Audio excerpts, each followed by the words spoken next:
all, Chris. That's right. Well, just a couple of boneheads hanging out, talking about knives and such. I've been hungry today. I'm hungry as well. Yeah. I'm. What day is it? It's Tuesday. It's Tuesday. It's Tuesday, February 2nd. So, in addition to being Groundhog Day, is it Groundhog Day? It's Groundhog Day today. It's also all of the Groundhog Day clips I saw on Twitter today. Yeah. And all the so it's also my niece's birthday,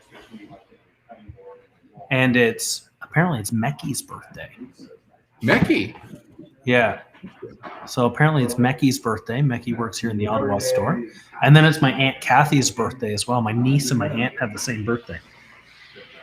Hey, Chris, what are we doing? So it's Japanese Knife 101. See, that was a little bit of me kind of just shooting the breeze until I saw a handful of people join. I'm getting to be quite savvy, quite practiced at this old Japanese Knife 101 game. So, so this is our, this is Knifewears. Oh, this is Knifewears. Why don't you tell us what Knifewear is? So Knifewear is a collection of stores across Canada specializing in Japanese kitchen knives.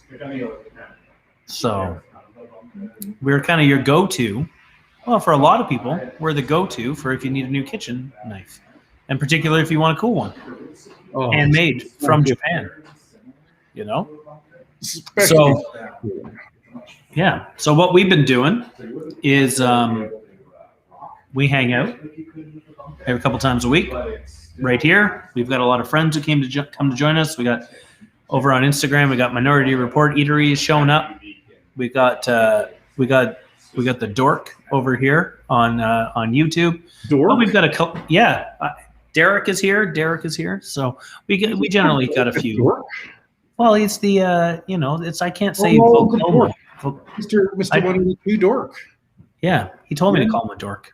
So we got our bud Trevor here. So we got a handful of people who like to come hang out with us. We kind of shoot the breeze, talk about knives, talk about food, talk about what's going on. We've got Don Penny. He hasn't been around for a while. We've missed you, Don Penny. Devin Clark is getting an echo on Instagram. That's because I'm not on my headphones. Adrian's here. So yeah. So everyone kind of comes and VUL come is how you pronounce it. Okay, wicked. I just kind of like calling you dork though. Has that sorted out our Instagram echo? I am Devin Clark. Devin Clark. I think Devin Clark donated some money to the cause.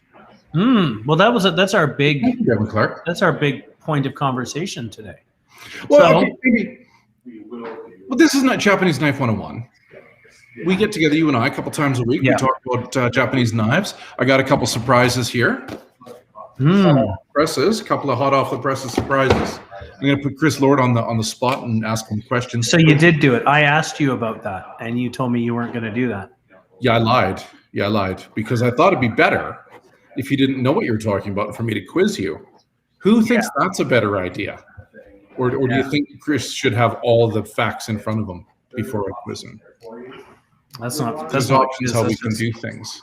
This is more of a circus. Becca Swanson just showed up on Instagram. She didn't get the Kurosaki Bunka with the fancy blue handle that she really wanted from the garage sale. So do you know what happened? What? Ordered her another one, and she's got a super deluxe pink handle. And oh no, it's cool, dude. It's the handle I wanted, actually. I didn't know that I wasn't getting it. I thought it was actually coming for me, and then it turns out it was hers. And it's going to look awesome. I actually had the handle in my hand today. We do that sometimes. Becca, you're going to love that handle. You're love that sometimes we Kevin says he wants a knife, and then as a team we try to make it so he can't have it. Because they're jerks. Because we're a bunch of jerks. Okay, Chris, anything new? I shaved. You shaved. I didn't. I didn't shave. Everyone wants a pop quiz, but this week. So we've been talking about this coming up to this week quite a bit. Operation Come Home, which is our charity partner here in Ottawa, is their January, February is usually their big fundraising month. And normally what we would do is, I say we because I work with them quite a bit.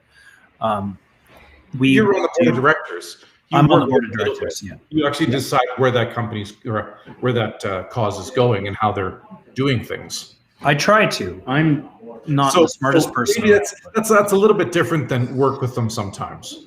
That's true. Yeah. So I work. You're on the board of directors. I'm on the board of directors, and I work pretty hard actually to try to get them in, to help them out. So what we normally would do in January and February is the 24. They would just do they call it the reality campaign. And, years gone by, we've done the Poor Chefs competition where a bunch of chefs from around town, you give them a budget of $4 and what can they make, right? Or or we would do the 24 Hours of Homelessness, which was a lot like this, where people would sponsor other people to spend, from 4 o'clock on a Thursday to 4 o'clock on a Friday on the corner of Bank and Gloucester. So I did that a few years ago. I slept outside in the middle of January, and it was terrible. But what we're doing this year is kind of something that they used to do a long time ago called the $24 challenge. Now, so Kevin is doing it. I'm doing it. Alex, who is the assistant manager here in Ottawa, is also doing it. And the idea is that we're given a budget of $24 to buy our groceries, because that number is important. That's for a whole week. That's $24 for a whole week. To put that into perspective, last Saturday, I spent $15 at Nicastro's, and I ate it all for my lunch. So I've been known to bring home a $24 bottle of wine now and again. Yep. I don't have any of those. Whole week's budget. Yeah. So, but the idea is this $24.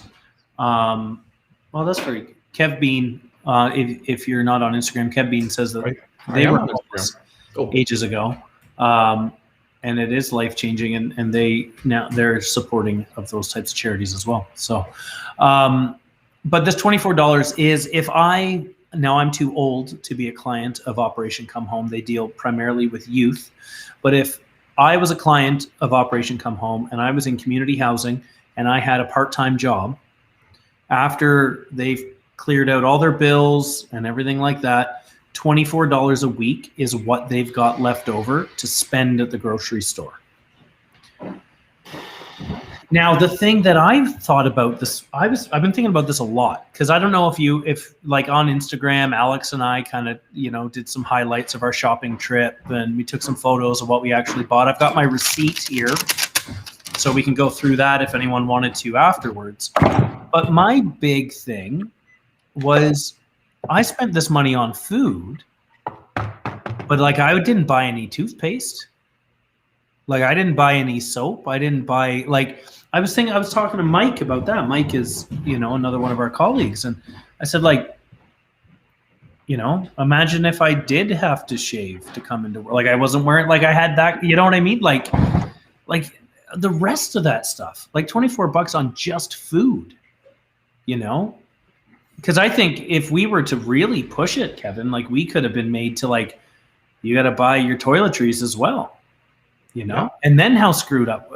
Imagine if you had to pick up a prescription, or you had a dog, or Kev over on Instagram says diapers if you had a kid, I was actually thinking about kids too. And I was thinking, we've both gone two different ways with this, right?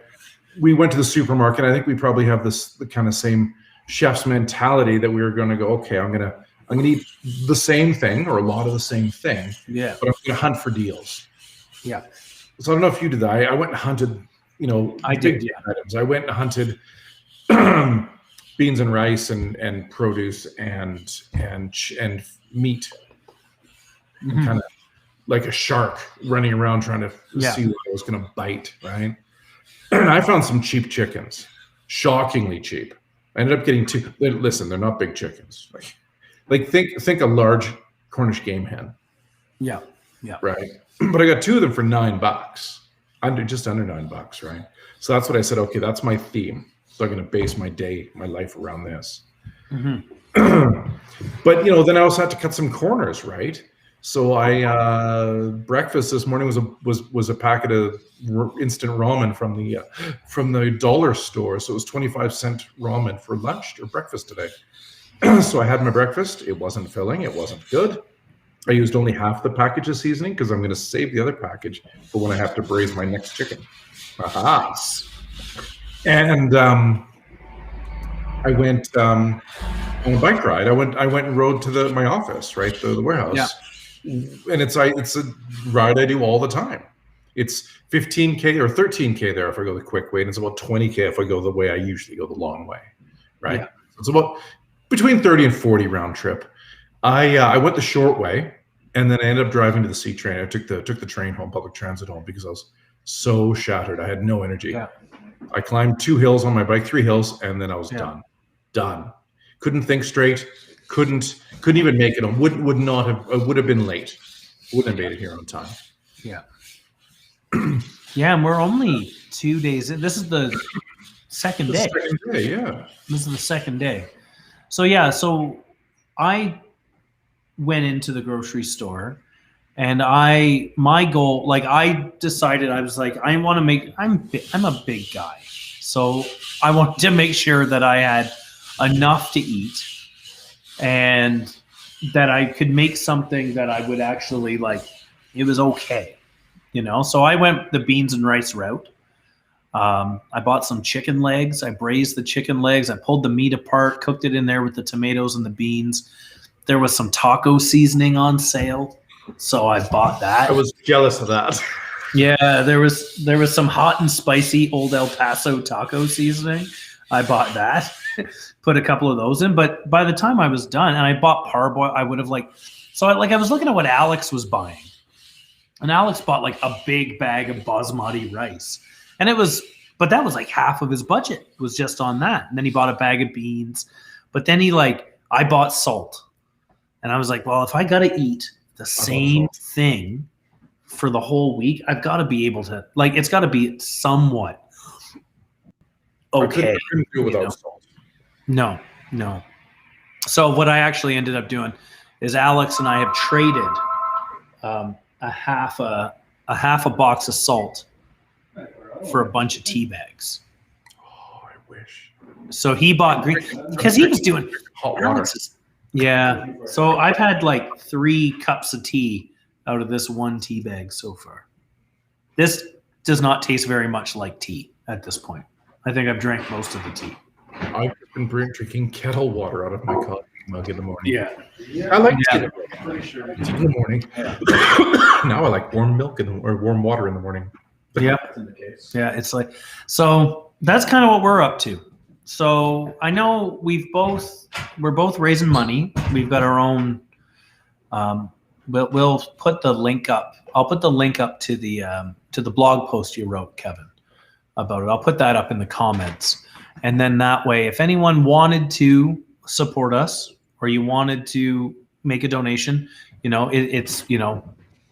would be very welcome. But no pressure. If you're not able to make a donation, if you wouldn't mind sticking the link up in your own social media or anything like that, I would appreciate that. You'd be surprised the amount of attention that even just that gets us. Even before we started this video, I think I raised an extra $200 just from, a couple people checked out the link. And then, so now there has been a little bit, I will mention this. There, I just popped it up here. Boop. How did you do that? I was trying to comment, and I don't think I can do that. I don't think you can. I think it's just me, because I'm the big boss. I'm the big Restream boss. So if we've, there's always, and this I witnessed this when I did the 24 hours of homelessness with Operation Come Home. There's always some naysayers who are going to accuse us of playing pretend or whatever the case may be. And I will be the first person to say that do not understand what it's like to be homeless. And I realize that what I am doing is an effort to raise money for a charity, I am not going to pretend that the next week I spend comes anywhere close to what these kids go through on a regular basis. Okay. Absolutely. It's not the same. So you don't need to waste your breath and give me a hard time about it, because I agree with you. It isn't the same. I am only doing this because it raises money. So that's me. I'm off my soapbox now. And I see a number of names here that I've seen that have donated. Yes. Yeah, you guys have been very. Thank you very much. Thank you very much. It's it means a lot, because this is a charity that does a great job, and they do a lot of good work, and we're just happy to help them out. I before, when I thought I was going to raise $800, I said I will double it if I cheat over the end. Yeah. I'm at $3,800 now, and all of a sudden doubling it is like, oh dear. Yeah.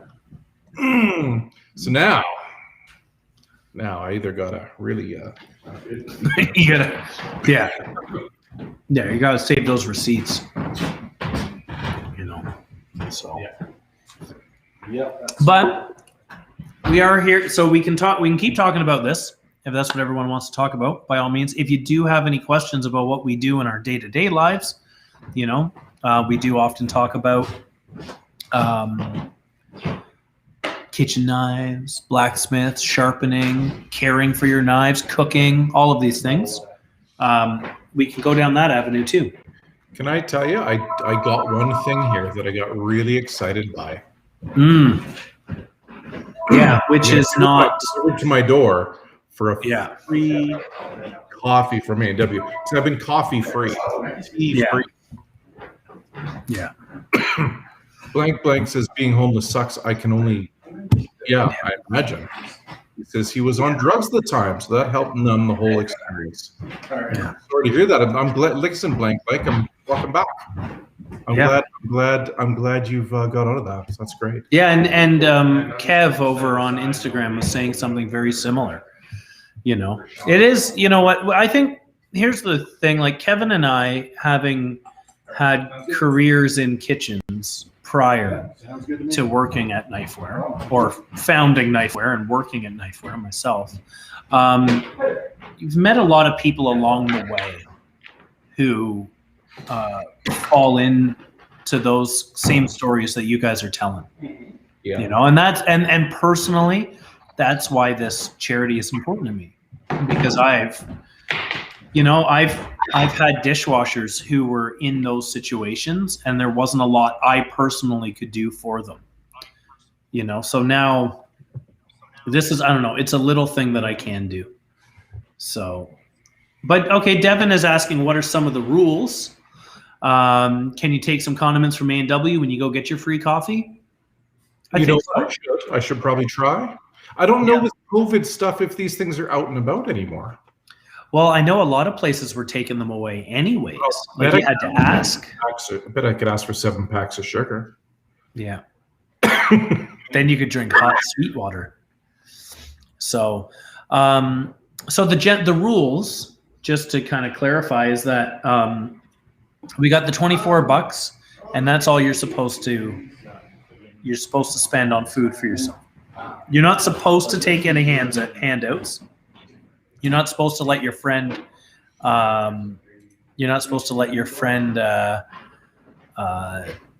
Buy you lunch or anything like that. It kind of takes away from it a little bit.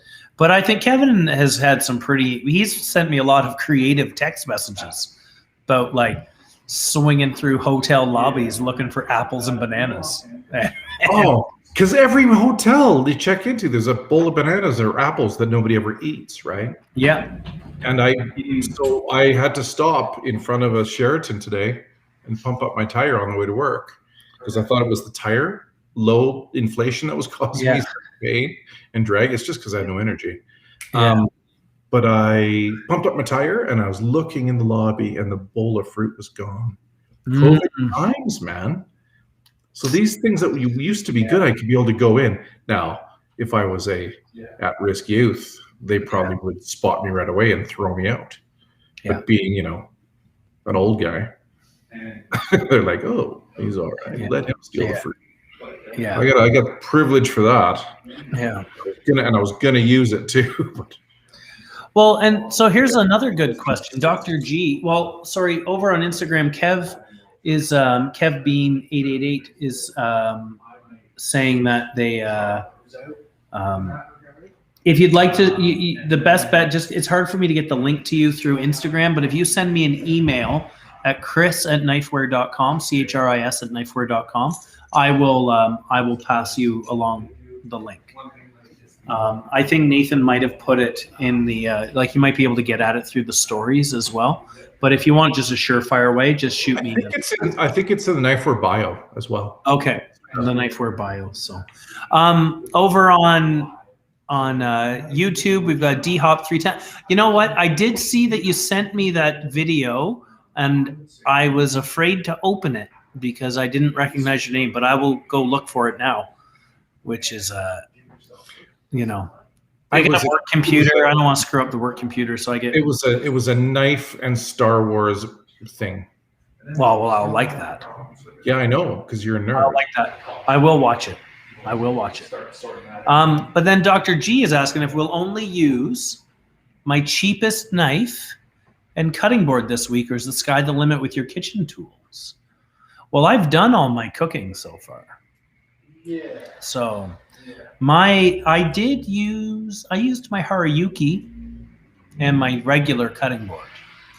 I didn't really think about that. I just used a knife and a board and like a regular pot. That's our solution. So yeah, because I did think about this and I said, okay, I'm not gonna use a smoker and I'm not gonna use a blender. I'm not gonna use any fancy cooking equipment that we have. I'm just gonna use a knife, a pot, and a pan, a kettle, and a toaster. So that was the only equipment I gave myself. But you know what? I got a lot of knives, so I'm just going to use whatever knife I like. I might use knives next time because I have to cut some cabbage again. Tomorrow's lunch gets me. I get a bit of lunch cabbage tomorrow, so maybe I'll use 4 knives to cut that. Maybe use 6. Yeah. Maybe I'll use my Hanyaki knife that was $4,000. Why not? I've got a meeting tomorrow that I have to go to. Yeah. And I'm hoping they have coffee there. So I'm going to drink their coffee. Yeah.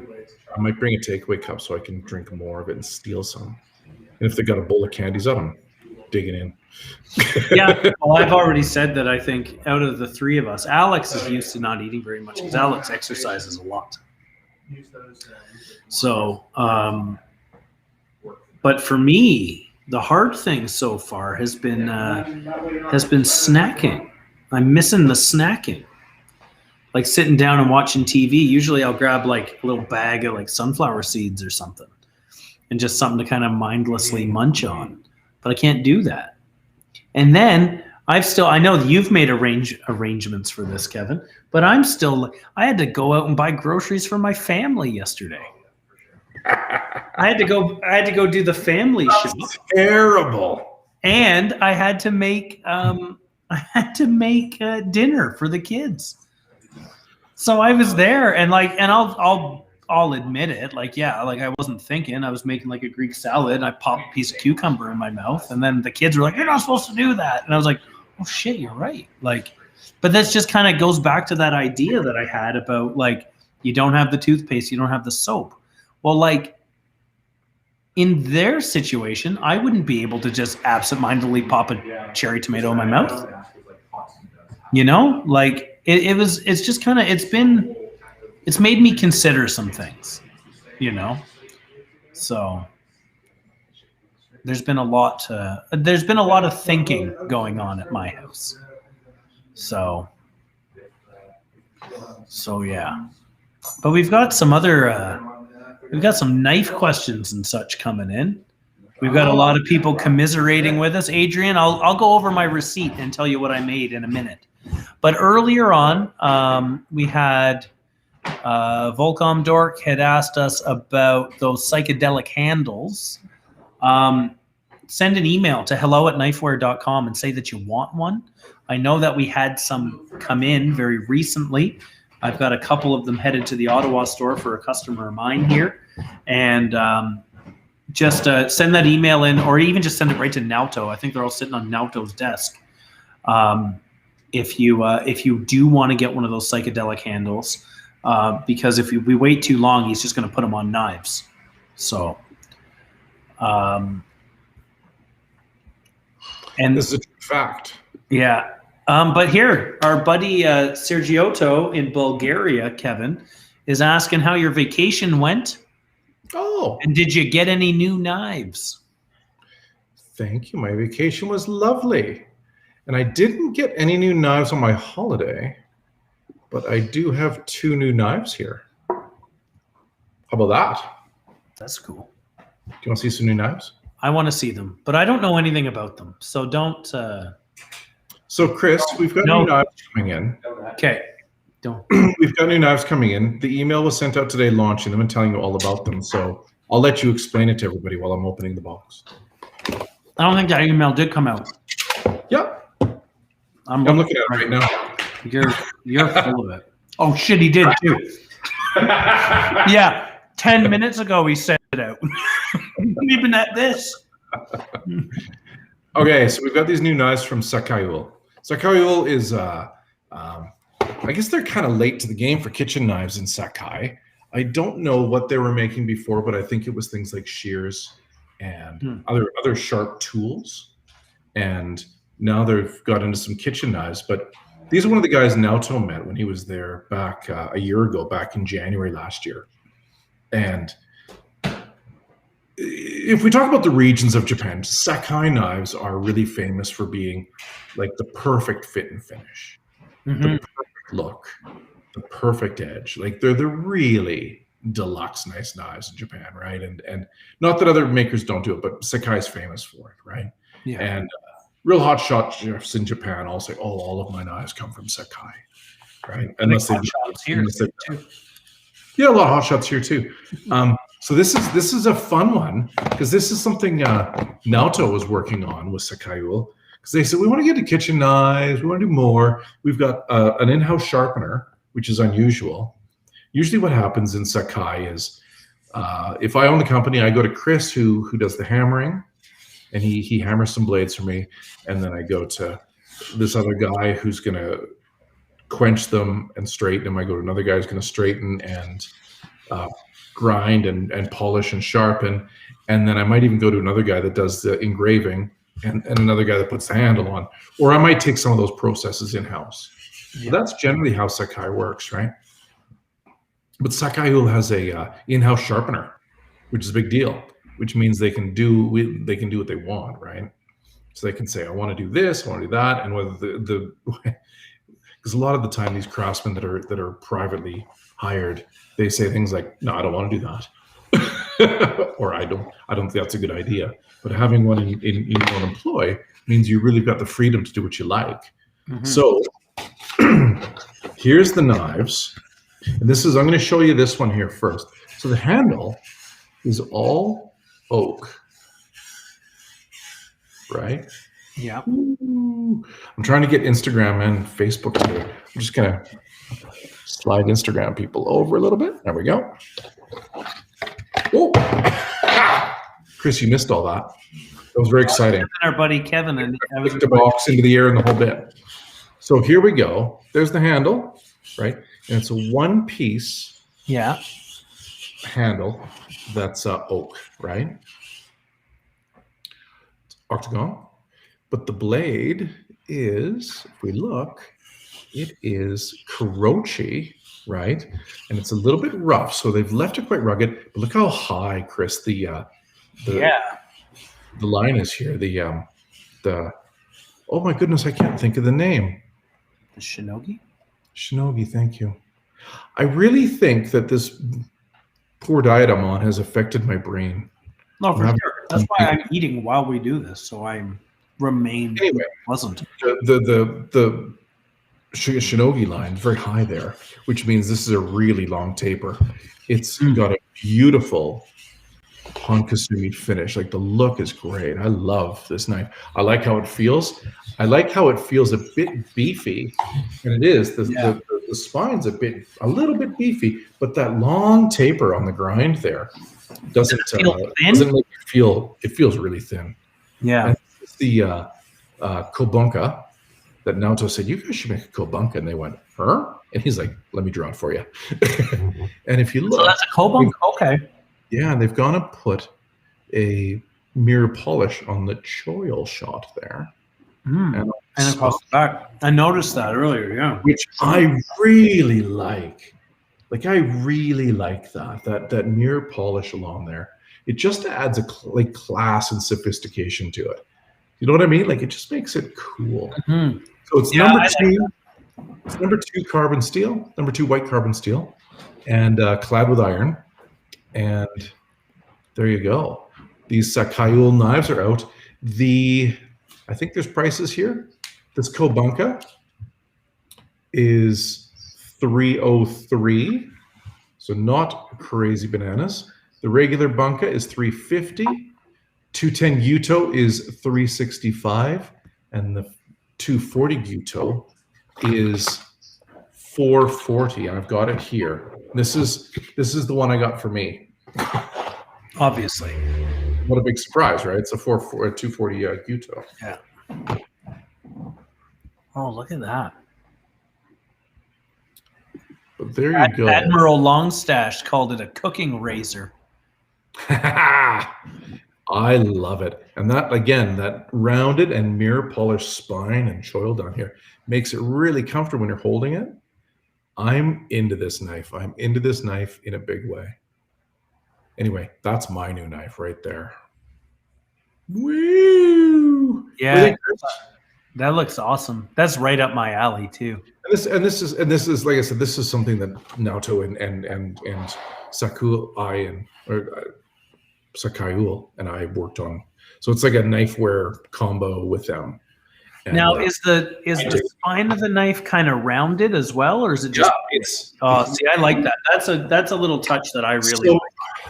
Who else does that? I know Shibata does that on the tank. Yeah. We also see them on the Haruyukis, like the Yokumas are machined out a little bit on the back. Really, the Kumas are under here. Yeah. Well, sorry, they're not like mirror polished on the spine. Masashi does that on on his single bevel stuff. That is anyway a mirror polish. I just like it. I like those little touches. Yeah, I like it a lot. Right. Yeah. And we've got the stamp on this side, and then the engraved signature on this side. I like it. If you like a knife that's a bit beefier and has a bit more heft, as they say, this is the one for you. I think this is a great line. Anyway, that's the new knives. I don't know if anybody's got questions or comments about that, but that's the new knives. There's a lot of good conversation going on there. Ted had asked earlier about the female blacksmith he saw on Twitter. That would be Sayaka-san.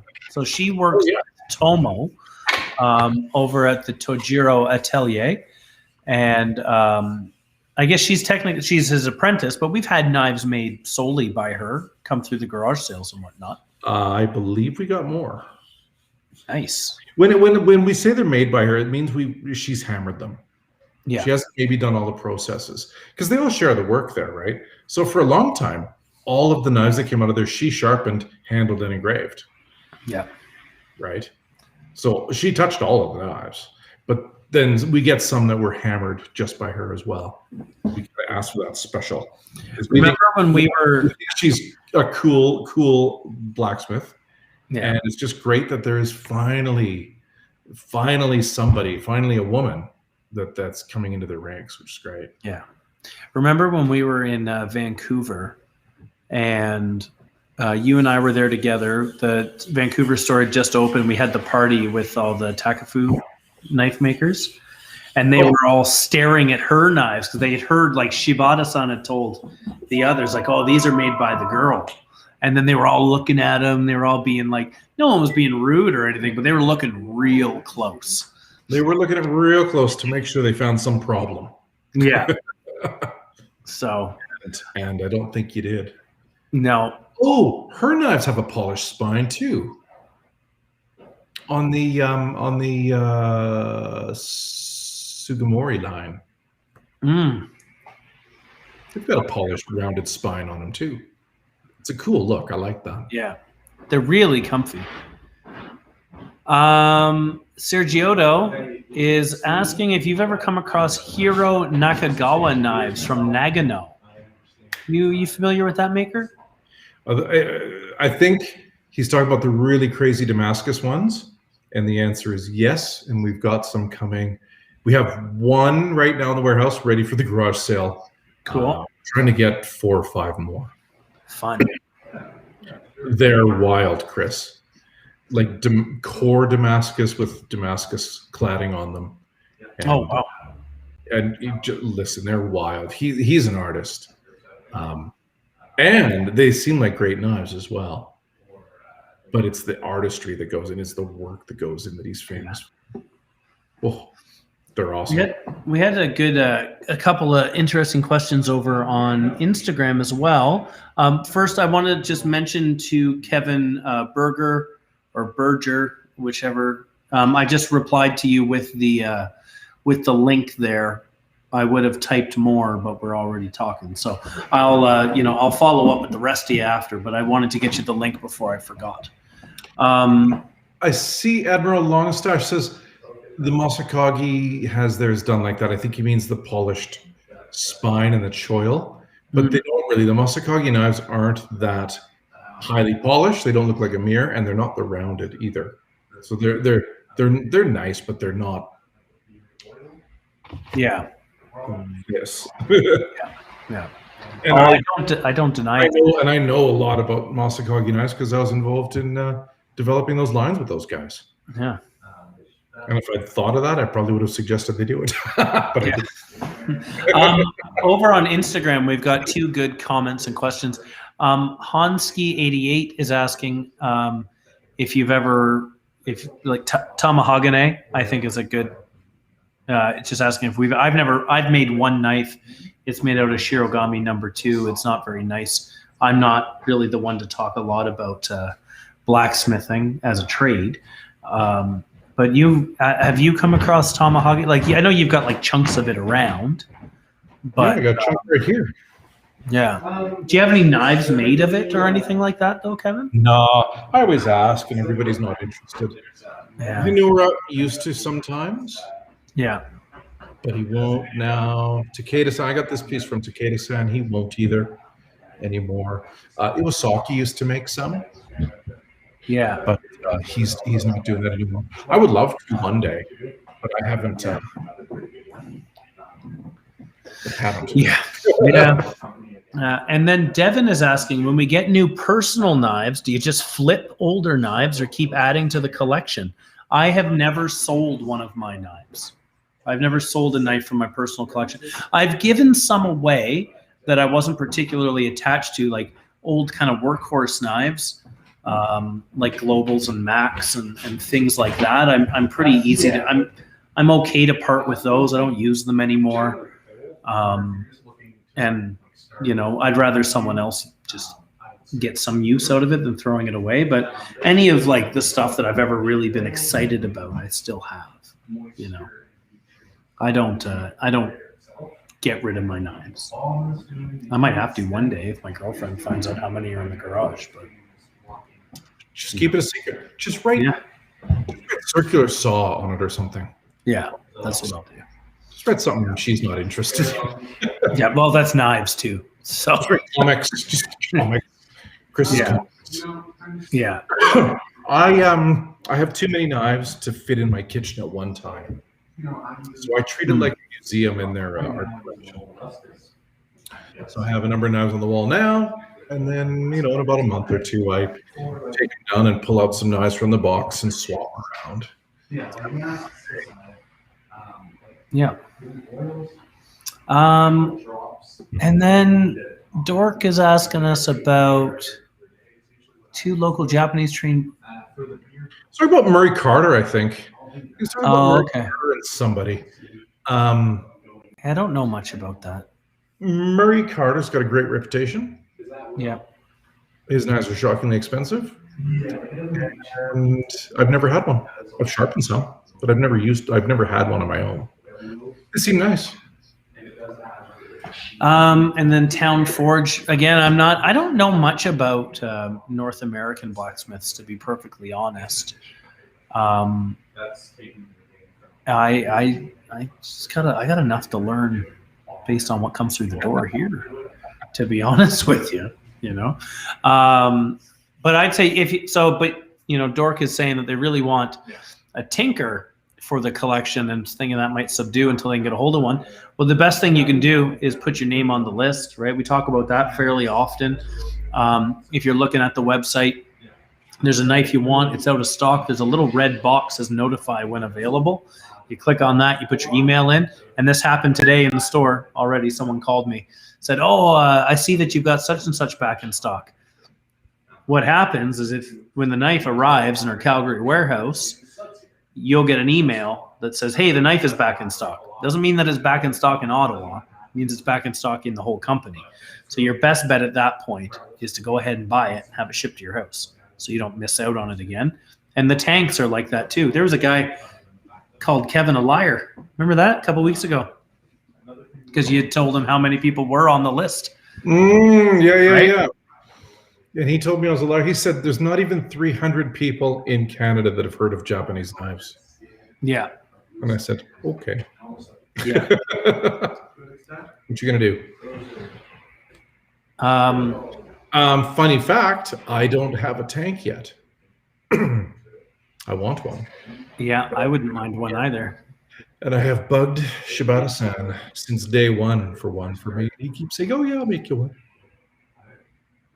And then he does it, he sends it to the shop, and then they sell it. Yeah. They don't get it. Yeah. I literally, they don't even unpack them. I don't know if you know this, Chris. When we get tanks in, we'll get either kind of between 2 and 8 every month, sometimes 0, I guess. So between 0 and 8 every month. And Tiffany and Brenda just open them up and leave them on the table.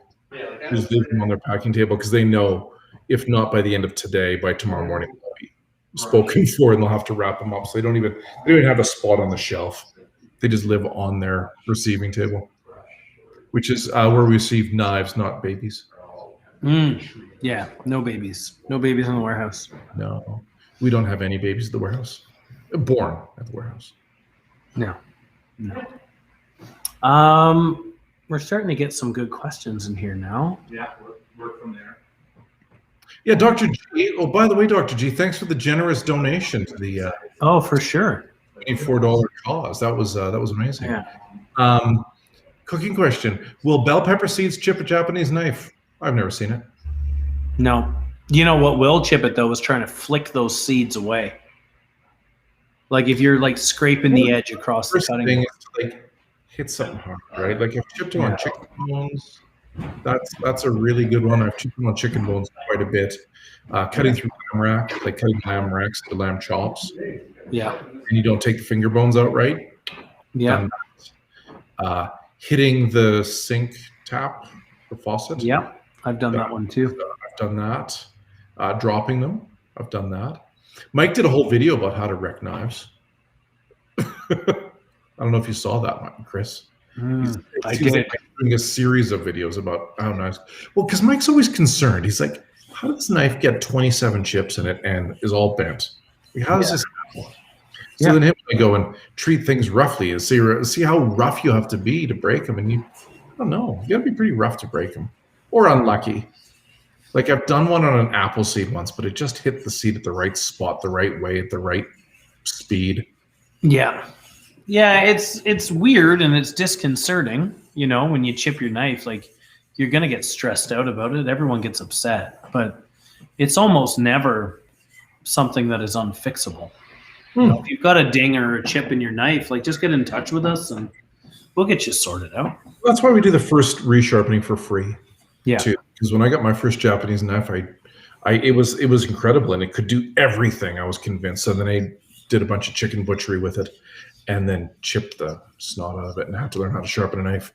Yeah. So now we always give you the first free sharpening is free, and if there's a chip in it, that's free too. So there you go. Kevin, Sheffield Sharpening is asking you, how many times have you come close to going over the limit yet? Just do it every time I go to the pub. What limit are we talking about? Oh, he must be referring to the $24 limit. Oh, well, I've still got $1 and a few pennies left. I was trying to save like $4 for the weekend so I could have a special treat. But now I've got to keep my treat under $1 likely. if I can have one. So I've got $1, I think $1.06 or something left. Yeah. Like literally is pennies. Well, I guess it would be 6. There's no pennies. It's just like $1 and a few. Nothing's left. And your free A&W coffee, which I'm going to point out. I've known Kevin for the last 6 years or so. I've never seen him get excited about coffee from any fast food place. Oh, really? This is A&W coffee. Yeah, it's in like the top 12 of fast food chain coffees. Is it in the top 12? Is that good? Yeah, well, I can only think of like 14 fast food places. I was putting gas in my rental car in Kelowna once, and the guy beside me was talking. They were putting gas. They were talking, and the one said, "We should really check out the McDonald's cappuccino. It's getting great reviews." Like, should let's. I ate all my food. Oh no! I went to go take another bite of my lunch, and I've eaten it all. Eat the plastic. Yeah, maybe I see I get another cup of tea out of this tea bag. So Volcom Dork says a loud Civic with a custom exhaust rattled his walls so bad that all his knives fell off his magnetic knife strip, and every single knife of his was damaged, including a Fujiwara. That's terrible. Yeah. He chased him down, threw a rock through his window. Yeah. And then Everett is asking if you find a loonie on the ground, can you use it? Maybe. I don't know. I've considered walking on the back alley and getting some empties. Yeah. Taking them back. I've considered that, but then I thought the guys doing that probably could use the few cents more than I could. Yeah. How many people? So Sheffield is asking, how many people did you say live like this in Canada? I don't know. I know that Operation Come Home helps around 1,500 new people a year. Like they've got like 1,500 different clients a year. So it's not like 1,500. You know what I'm trying to say, I think. But it's a large enough number, and that's just Operation Come Home only works in Ottawa. So, there are other charities like it elsewhere, but I don't know the ins and outs of all the other ones. So, Admiral Longstash, any idea? You might have an idea about this, Kevin. I do, and I don't. I know that the question is how many Japanese knives get exported every year outside of Japan. I don't know that number. I do know that we sold close to 40,000 knives last year. So I know that many came to Canada. Yeah. But that's all. That's the best you can do. I just want to shout out to Kevin over on Instagram. He just made a donation. Just like that. What? He asked me for the link, and I gave him the link, and he threw some money in the hat. You're a good man. You're a good man, Kevin B. There's been a lot of people, names that I recognized. Yeah. Donations. Yeah. Oh my God, I'm at 3,900 now. So if I cheat, you're out 3,900 bucks. Well, Chrissy, I don't know if you know this. This is tax on tax because my wife already pledged $500 to me. Yep. And 500 to you. Yeah. So we're already in it for 1,000. So if I do it, this is gonna be costly if I go over. If I go crazy and lose my mind on Friday, yeah, I really think a beer would be. It's going to be a really expensive cup of coffee. It's going to be an expensive glass of beer. It's going to cost me about $4,000 plus the 1,000. Are you exclusive to Canada? Admiral Longstaff is asking. Stash. No, we ship all over. I'm exclusively in Canada today. Yeah. Many of the people we buy knives from only sell to us in Canada, but I don't think we have any. Well, we've got a couple of exclusive deals with suppliers for Canada, but most of them just don't bother. But we've got shops in Vancouver and Edmonton, Calgary, and Ottawa, and then our website. We ship worldwide with our website, and we're pretty. We get things around pretty quick. Sometimes the customs guys get in the way, but things get to you real quick. Yeah, we try to ship this within 24 hours of it arriving. Yeah, of getting the order. Yeah. Oh yeah, sorry. Sergio asked a question earlier, and we didn't get to it. And it was a good one. It's a knife question. So, of the people in Takaful, if you had to rank Kato, Saji, and Kurosaki, who's first, second, and third? They all do incredible knives, but for which of them is the best, according to you? Saji is the best at making handles and cool-looking blades. Kurosaki is the best at making really bling, new-looking blades, and Kato's the best at forging and fastest. Wow. I know he wanted me to say 1, 2, 3. I'm not doing it. Well, what would I don't. I own knives made by Kato, but I don't know if I own a knife made by the others. I've got a Koishi Hanasuki. That's my only Masakage, I think. I don't think I have knives made by the others. Really?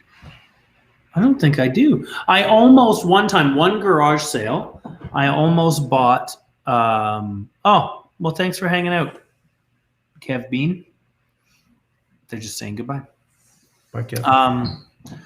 I almost bought, it was a R2 Saji Tsujihiki. It was like my second garage sale I worked. Was it the textured one? Yeah, it was blade and the textured handle. No, it had a black micarta handle, which I remember the knife vividly. But I think I bought something else. I think knives. I think I had it in my hand, and it was the idea of like the garage sale. I wanted something special. I think I ended up buying a Kotetsu Tsujihiki instead. Because I think I don't know. I think that's what happened. I don't know why. The Kotetsu are so thin, though. Like a Kotetsu is a very different knife. It's a very different knife. This knife here will eat a Kotetsu. Easily eat a Kotetsu. Kotetsu is like, I think of it more like a surgical knife, right? They're really precise. Yeah. But you couldn't, like, I wouldn't want to cut a squash with a I would be afraid I'd just bend it in half. Bunch of tomatoes with it, you'll go, oh, this is cool. Yeah, I'll keep an eye out for those new Sakai knives when they come in. Field sharpening. Why don't, if I can do the same for you that we did for Kev, why don't you just quickly send me an email at chris@knifewear.com, chris@knifewear.com, and I'll send you the link for the Operation Come Home. And I'll do that while we're on the video, so I don't forget. So shoot me an email right away and let me know that you did, and I'll get you the info that you need. Strawberry, yeah. Admiral Longstash is calling the Kotetsu a strawberry scalpel. This guy's got good. Names for knives. We had a kitchen razor. Now we got a strawberry scalpel. I like that. Yeah. It says the Voog here says he tested the sharpness of his Koishi Kobunka when he wasn't paying attention and did my 3 cut onions in the wrong order. Lordy is a good sharpener. Well, I'm glad Now, to hear. I actually started reading that. I tested the sharpness of my kotetsu when I wasn't paying attention. To me, means he cut his fingers. Yes, that's what I understand as well. Good job, Chris. You made him bleed. There we go. That's how I know I did a good job. Someone's bleeding.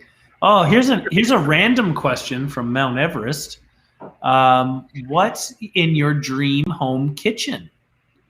Appliance, layout, little custom finishes, etc. An inset butcher block,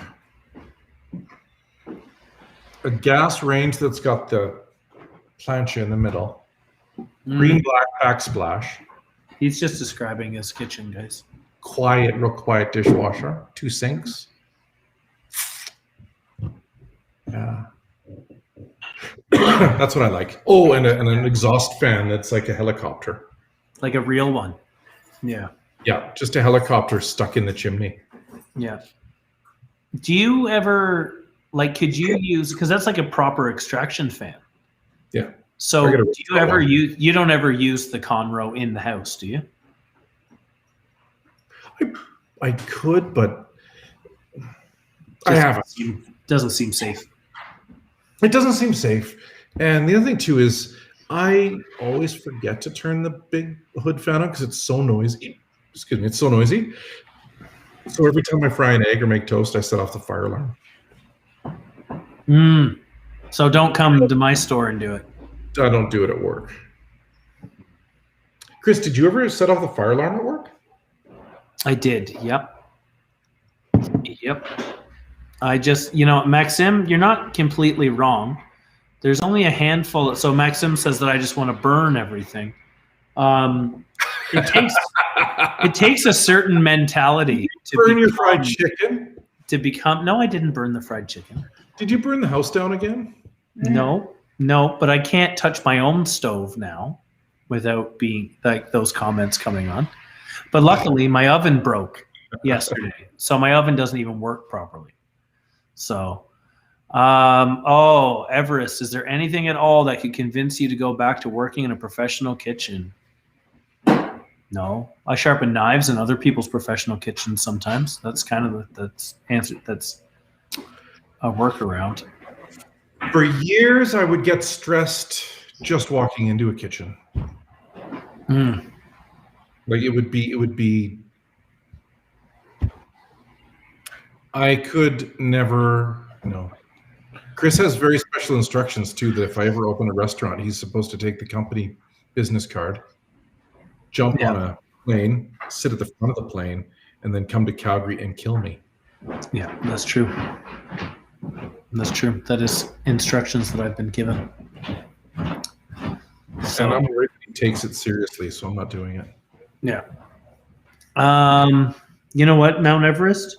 You would have to completely rebuild the hospitality industry from the ground up to get me to even think about it. That's at some point. It would have to be, it would just, it's not for me. No, you know what? I've worked a lot harder for less than what I have. And that is that's the big problem for me. It's not so much that you're given like this idea of like the day salaries or it's like a low wage or whatnot. It's just that they just always ask you to work more in a kitchen. It's always about like there's no cutoff to what they'll ask, I find. It's like you can work, you can bust your ass. You do a great job, then they want more.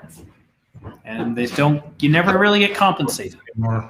No. Kitchens are great. Listen, I had a great time. I traveled the world. I worked in London for a long time. I ate at some of the best restaurants in the world that I couldn't afford because chefs there took care of each other.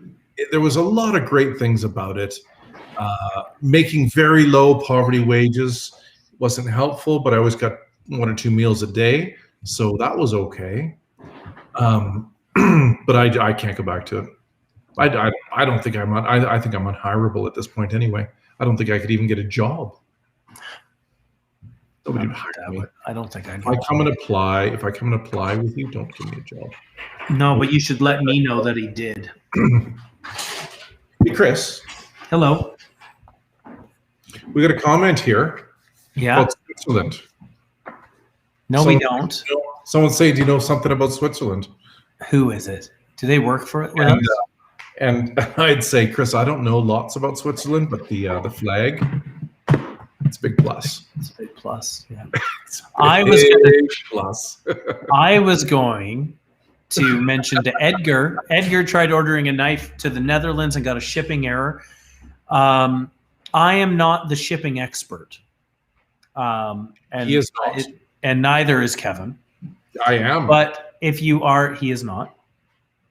He just knows who to call. It's the same person I would call. Send us an email to hello@knifewear.com and just say, I'm trying to order this knife and it won't let me. And someone will figure it out for you as quick as possible. Yeah.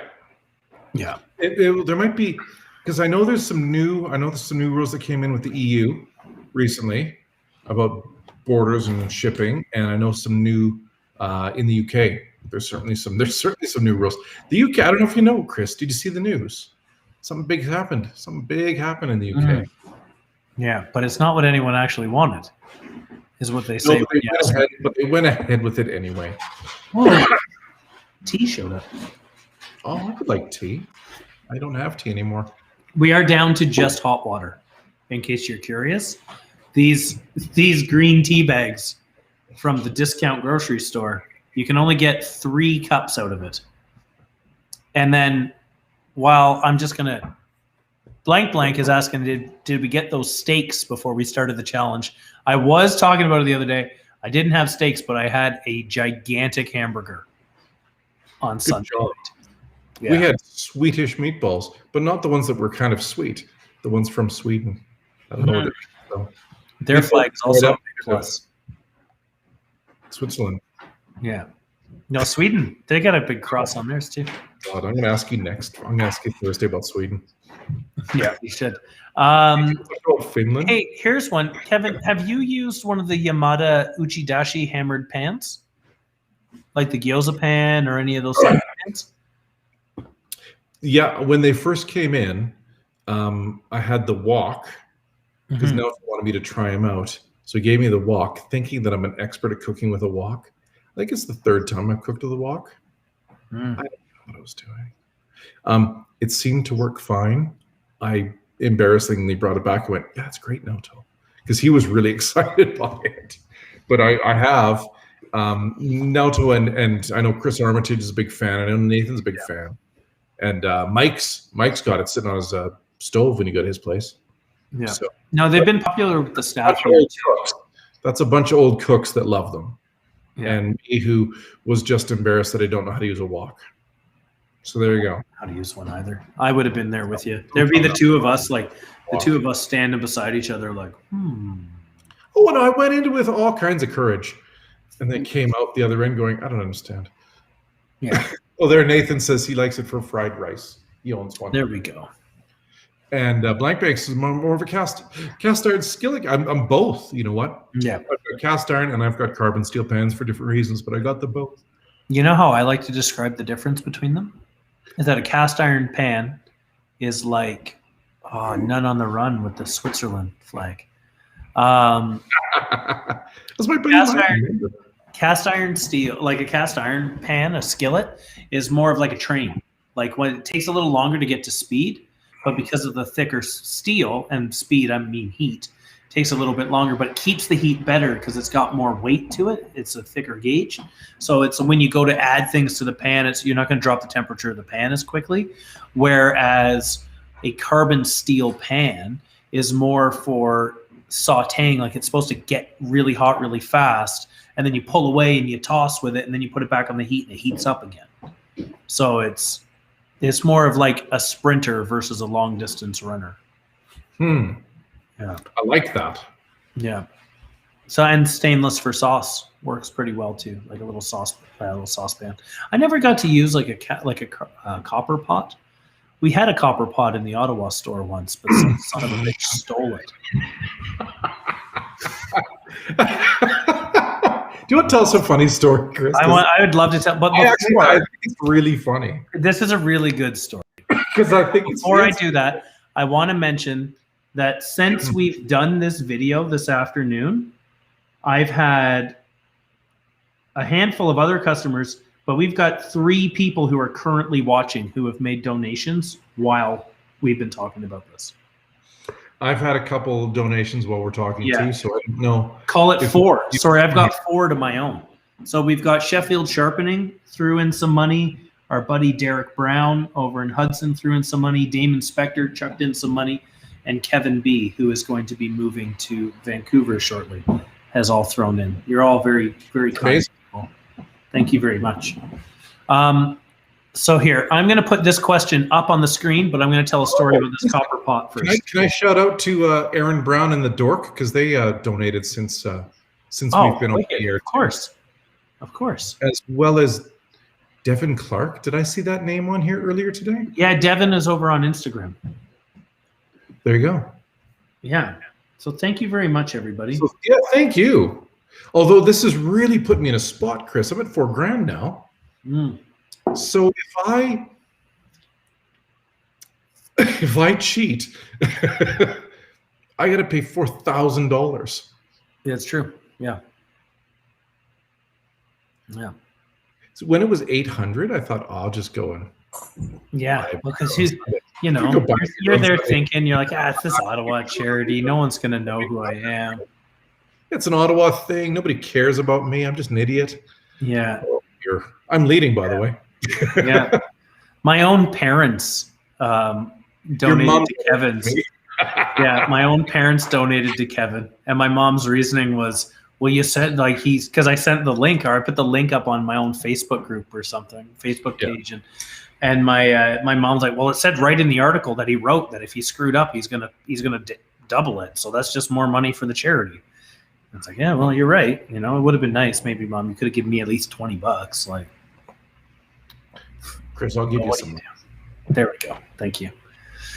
Already did. You did. Well, if you screw up, I'm gonna dump a bunch into yours. Hey, Chris. Yeah. Do you take the kids to the dentist much? Like, do they go like or something? Yeah, they go like twice a year. I think they're supposed to. Isn't it twice a year? Yeah. Do you know what the best time is to go to the dentist? Tell me. 2:30. Oh, 2:30. Oh, Jesus. I understood. I understood, bud. 2:30. Yeah. Oh, it's bedtime in Bulgaria with Sergiotto. It's actually one of my favorite songs by the Pogues. It's bedtime in Bulgaria. Have you seen like online all of these like sea shanties? Like that's like a real like online thing now. What is with that? Is it TikTok? I don't know. It's just I don't really know much about it. I know that my girlfriend and my daughters like to make TikTok videos of my dog, but that's about it. But let's answer Spoon Monkey's question, and then I'll talk about. Listen, there's a lot of questions. I think we could probably questions and comments. We can probably just do a speed round here, Chris. Yeah. Well, I've been keeping an eye. I've been up to. I think I've been doing okay. Except Uncle Greg says, "What did the French groundhog see when he woke up today?" His chateau. See, that's not funny, but I love it. So, and blank says, what do you guys think about using MSG? It's more of a food question. I got no problem with MSG. I use it in certain things. Like when I do yakitori, I always do the, I do equal parts MSG, white pepper, and salt, and I put it in a blender. And that's my very aggressive seasoning powder. I like it. Yeah. My buddy Miles has a little restaurant up in Edmonton called the Ling Nan, a Chinese restaurant. It's been there for a long time. Oh, yeah, I've heard of this. Beautiful place. He's got one of those wheelie bins of MSG in there, and there's a big piece of tape across the top that just says flavor. Yeah. That's all it says on it. Well, here's the thing. So blank, here's the thing about MSG. MSG is the thing that makes mushrooms taste good. It's the thing that makes seaweed taste good. It's the thing that makes Parmesan taste good, and tomatoes and anchovies and all those things. Whenever someone describes a word or a food as umami, like that kind of mysterious extra flavor, that just means it has MSG in it. Like it's a, delicious. Yeah, it's just it's a normal thing. Don't let people tell you otherwise. All right. But Spoon Monkey is asking, why do people say that you can get Japanese knives really thin, but never say that about Western knives? What happens if you take a Henkel's as thin as a Japanese knife? Does it chip, collapse, etc.? It doesn't stay sharp, and the edge rolls a little bit. Yeah. And I didn't do it with a Henkel. I'll show you the knife I did it with. Got it here in my office. This one here. Look at this. I've seen those before. Yeah. Sharpen them. I got this one from a lady that was selling a bunch of knives on Kijiji or something like that. Okay. It was her son who had died. He was a chef, and his name was Kevin Hine, because his name is on the thing there. So, though my name is Kevin, this is not my signature on there. So I've had this for years, and if you can see, I've done some experiments. I've tried to sharpen this side more flat. You can see all the ride lines. I don't know if you can see it, but I've sharpened it now as a single bevel knife. Okay. I don't know if you can see it, but it's got a really wide bevel on this side here. Yeah. And then nothing. That's almost nothing on that side. Anyway, I've done all kinds of experiments with it, but I thinned this one right out at one point and was trying to see, and all that would happen was it would just go dull, or the edge would just kind of deflect a little bit. It just didn't have the strength to hold up a really thin edge.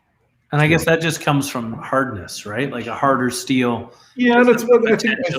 Ductility is involved in that too. And stuff. I don't know. But there you go.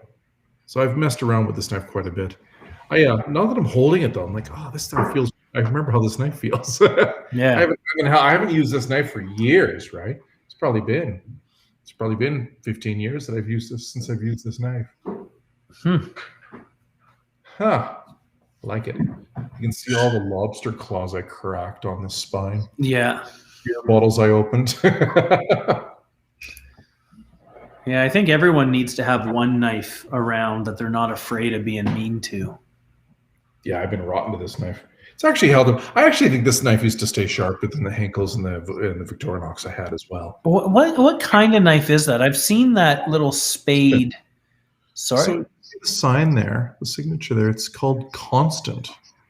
Okay. Because I've definitely sharpened. I've had knives like with that handle come through the store. Mm-hmm. And yeah. So yeah, that's fun. Well, you guys want to hear this story about the copper pot or what? Oh, I do. So we used to say, I can't even remember.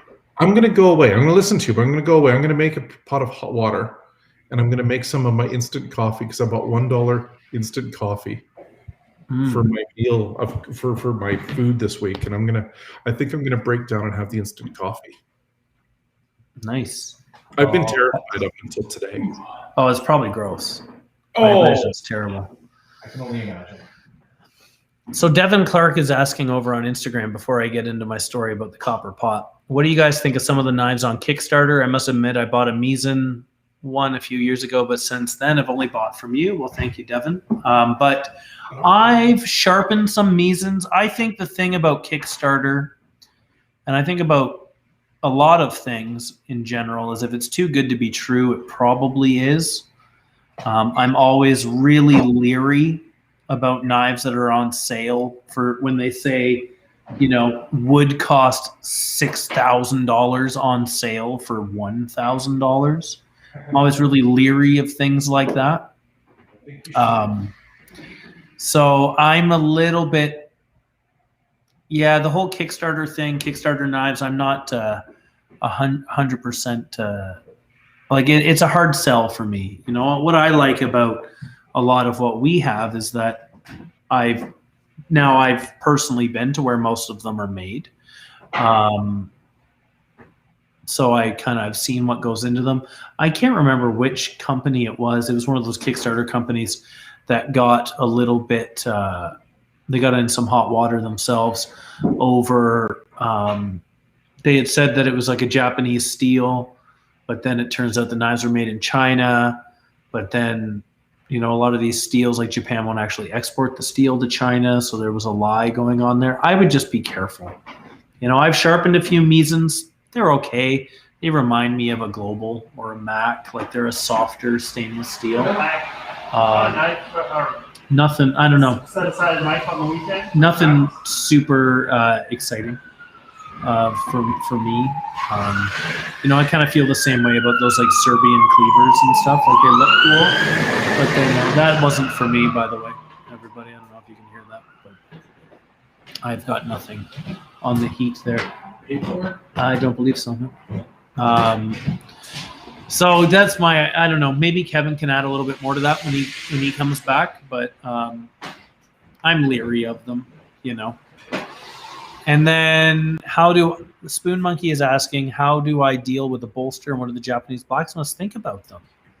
Well, that's a good question to ask Kevin about the bolsters. I'll stick that up in the screen so we don't forget it. So I didn't actually get to tell my copper pot story, Kevin, because there was too many good questions.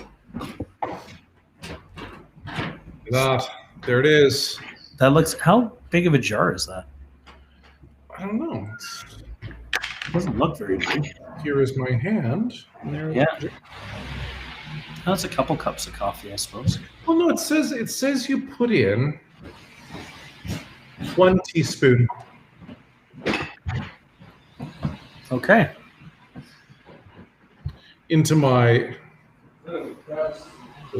I think less strong is probably better, right? I would start with less strong. Yeah, I think less strong is probably better. Look at this. You seen this? Oh, that's a good one. See, it's an old penguin mug, but somebody laminated a picture of the dude and then taped it on here with bacon tape. Nice. Little homemade Big Lebowski mug. My Big Lebowski cup. Yeah. It's my favorite. That bacon tape goes through the dishwasher just fine. Oh, wow. Yeah. Kevin, what do we think? So dealing with a bolster, Spoon Monkey, is you use a belt sander to just kind of bring it down as well. When you're sharpening, otherwise, like your knife is going to have a pretty big kind of wave. Not a wave. What's the word I'm looking for? I'm starting to go brain dead here. If a bolster, just in case we don't know what Spoon Monkey's talking about, a lot of Western knives have the steel, like the blade is kind of beefed up here. Like it's thicker across the back here. And the idea is supposed to, I don't know, give it more strength, I guess. I don't know why. It gets in the way of sharpening. Because imagine if that's all, fattened up, beefed up in steel, you go to sharpen your knife. Well, then, everything from here to here is going to get sharpened. And over time, you're going to find you got a high spot on your blade. And it's a pain in the ass. So you got to use a belt sander to bring it down. Yeah. I don't know. None of the Japanese folks do it as far as we know. Take a sip. Oh, it doesn't smell like coffee. What's it smell like? Probably smells like a gas station. When the steam table goes dry at work? Like, have you ever worked with a steam table? Yeah. And it kind of smells like something's burning, but you can't figure it out. It smells a bit like that. I don't think it's going to be good. I don't think it's going to be good either. That's why I'm I'm going to wait. Yeah, wait. Let it cool down. Let it cool down. Yeah, let it cool down a bit. Instant Coffee Hero snorted, I'm told. Oh, gross. What about... do any Japanese blacksmiths put bolsters on the knives? No. that you've seen? No. No. I guess they just don't need it. I guess they just know not to be as hard on them. You know? So I don't know. I can't really think of why. Like, they've always been a pain in the ass. Like, I've never found them particularly comfortable just from the way I hold a knife. Like, having like that little bit of the blade kind of like plumped up makes it uncomfortable. I don't know that I've ever really, like, I had those Sinelli knives when I first went to culinary school, and that handle has kind of got that like weird lump in it that I don't like. Terrible. Those are terrible knives. Yeah, and then I used Victorinox knives for a long time until I got some globals. But yeah, I never really owned a knife with a big bolster on. I just don't like them. So. Jay Obama said, I went to Metro in the Glebe today, which is just down from our shop. Yeah. I wanted to see what I could get for $24. It looks like their $24 list was 2 kilos of shoestring fries, 48 bags of green tea. God, I wish I'd got that. 4 cans of chickpeas, rice, a kilo of oats, a liter of milk, 3 pounds of frozen veg, and frozen garlic. Sounds like he might have made off better than I did. That doesn't sound like 21 meals, though. No. James just got a... sounds hungry. James just got a 240 Munatoshi last week. Oh? Yeah. Oh? Seems to be really enjoying it. Lots of chatter on the social medias. Ah. Listen, Aaron Patton. Is Aaron Patton watching? I don't know. And Derek Brown and the Dork, they've all donated here. And Tom Nicholson have all donated in the last little while. Yep, Tom is the Sheffield Sharpening over on Instagram. Yeah. Oh, how's England doing? Are you still around Sheffield?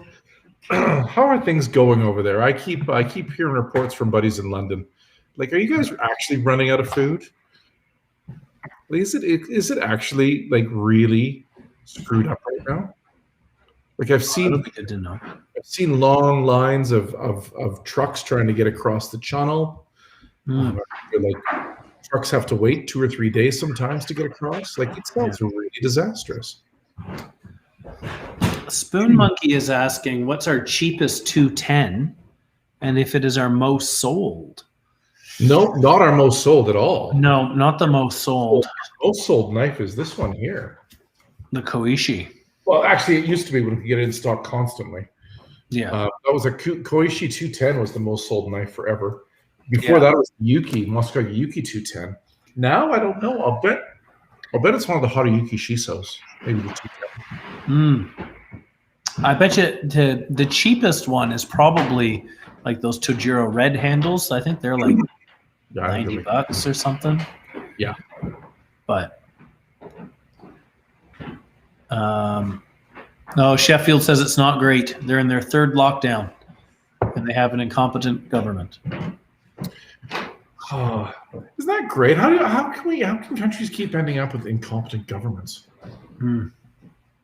I don't know. The Americans did a really good job of it, it seemed, for a while. I don't want to comment on other people's governments. Well, here, why don't we talk about this? The neighbor guy.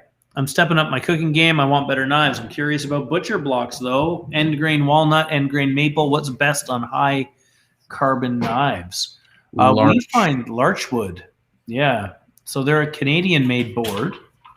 Larch is a material. Sometimes it's called tamarack around here, and it's a lot softer on the knives. Your knives will stay sharper for longer, and they feel they're just really nice to cut on. Walnut, end grain walnut or maple is not going to do you any harm, but the larch you'll find a little bit better edge retention. That was quite the face, Kevin. What? That coffee face. That was good. It's not coffee. I don't know what that is. No. That's coffee. So yeah, we like larch. We do sell some maple and walnut boards here and there. But yeah, check out the website. They've even got larch. If you look up larchwood on YouTube, they've got this awesome video that they did about how they're all made. It's a family-owned company. It's all done by hand, like every step of the way. Like, it's really cool. You should find that video on YouTube. It's the guy who owns it, Don Beamish, talking about it. He's got this. He's this very quaint Cape Bretoner. He's very Cape Breton. Very Cape Breton. And if you get him on the phone, he's extra Cape Breton. It's better. So, what else we got here? This is awful. This is really awful. Don Penny is Don Penny's telling you to put a bit of salt in it. I could have just burnt a shoe. And then made soup of a burnt shoe. It would taste. Yeah. Sheffield is asking, what's your favorite knife to sharpen? I wasted $1 on this. Yeah. Here's my top tip of the day. If you're really trying to watch your budget and you want instant coffee because it's cheaper than real coffee, this isn't. Go with that. Go. No. It's like, is it, Kevin? Is it coffee or is it Kohi? It's Kohi, 100%. That's right. That's actually important. It's an important distinction. It's an important distinction. Okay, we're gonna get swamped here. Everyone wants a copper pot story, but there's other questions coming in. So I wanna answer the questions. Sheffield Sharpening is asking, whereabouts in England did you live, and what's your favorite knife to sharpen? I lived in London, mostly in the East End in Bethnal Green. Okay. I spent a little tiny time in Greenwich. Well, actually Charlton, right near Greenwich. And I was there for about close to a decade. And I worked in kitchens. And what's my favorite knife to sharpen? Yeah. For customers or for me? Because if customers come in with 20 yellow handle Henkels, I'll sharpen those before everything. Because I can them really fast and really easy. But if I'm looking, feel like a rock star when you do something, and to do it well and to like kind of get into the craft of it, there's no Masakagi knives that I wouldn't want to sharpen. For example, what I like to sharpen? I like Moritakas. Moritakas are fun to sharpen because they're, like the Shinogi is like just the right size, like, and they're never really like. They're always like real easy to like make look nice because like the grind. Well, that's why I like to sharpen the Masakagis because the first couple sharpens you've got to really work to make them look pretty after. And I like the pain in the assness. Somebody named Gabriel McCaffrey says no caviar or escargots on that $24 budget, eh? No. McCaffrey with the throwing the A's around. He's driving the Zamboni. Yeah. He's all gone all Canadian hoser on it. I like that. Yeah. Our buddy James Bauman wants to buy his 83-year-old grandmother a knife for her birthday in April. She uses a 1984 210 Mac and a Henkel's paring knife. And I want to get her something she won't expect. Suggestions. You know what? I bet you your grandmother would love some Sugimoris, James. Because you can get her the sizes that she likes, and the Western handle is going to feel a little more convenient. Yeah. Like it's going to be, it's not going to be. You might want something lighter. Yeah. Those, and they look beautiful. Yeah. The Haruyuki Gomas, they look beautiful. Yeah. And those Macusta Flames too. That's actually a really good one. Stainless, looks great, easy to care for, and Western handle. I like and light. I think and the steel will be a step up from the Mac too. Slightly harder steel. A great idea. Good thinking, Christopher Lord. Yeah, that's me, Christopher. We're over there. Wherever I am, watch. I'll switch us. Now we're on the other side. There's Kevin. So yeah, James, next time when we're open in a little bit, we're supposed to be open. Oh yeah, the polite way of pointing at Chris. When we get the Ottawa shop, all fingers crossed, we should be open on the 12th of February, and then you come down, James. Well, we're still operating with the government having said that the last day of the lockdown is the 11th. So they haven't told us otherwise yet. They haven't told us one way or the other which way it's going. So, but James knows my email. He'll get in touch. He knows what's up. So you guys want, okay, I'm going to tell you this copper pot story now. So it was. Sorry, Chris, I just have to say again, if you're in the market for instant coffee. What's the brand name? It's just called Instant Coffee? Is it called Coffee Boss? Sunrise Coffee. And it's a Dollarama exclusive for $1. Oh, nice. Sunrise Coffee. This is one of the worst things I've put in my mouth. Do you remember RoboCop? Remember the RoboCop movie very well? Yeah. Do you remember the guy who just kept? Yeah, but you wouldn't. You wouldn't buy that for $1. I did. I buy that for $1. Yeah, Mecky's just yelling in the background now. Throw something at him. Throw something.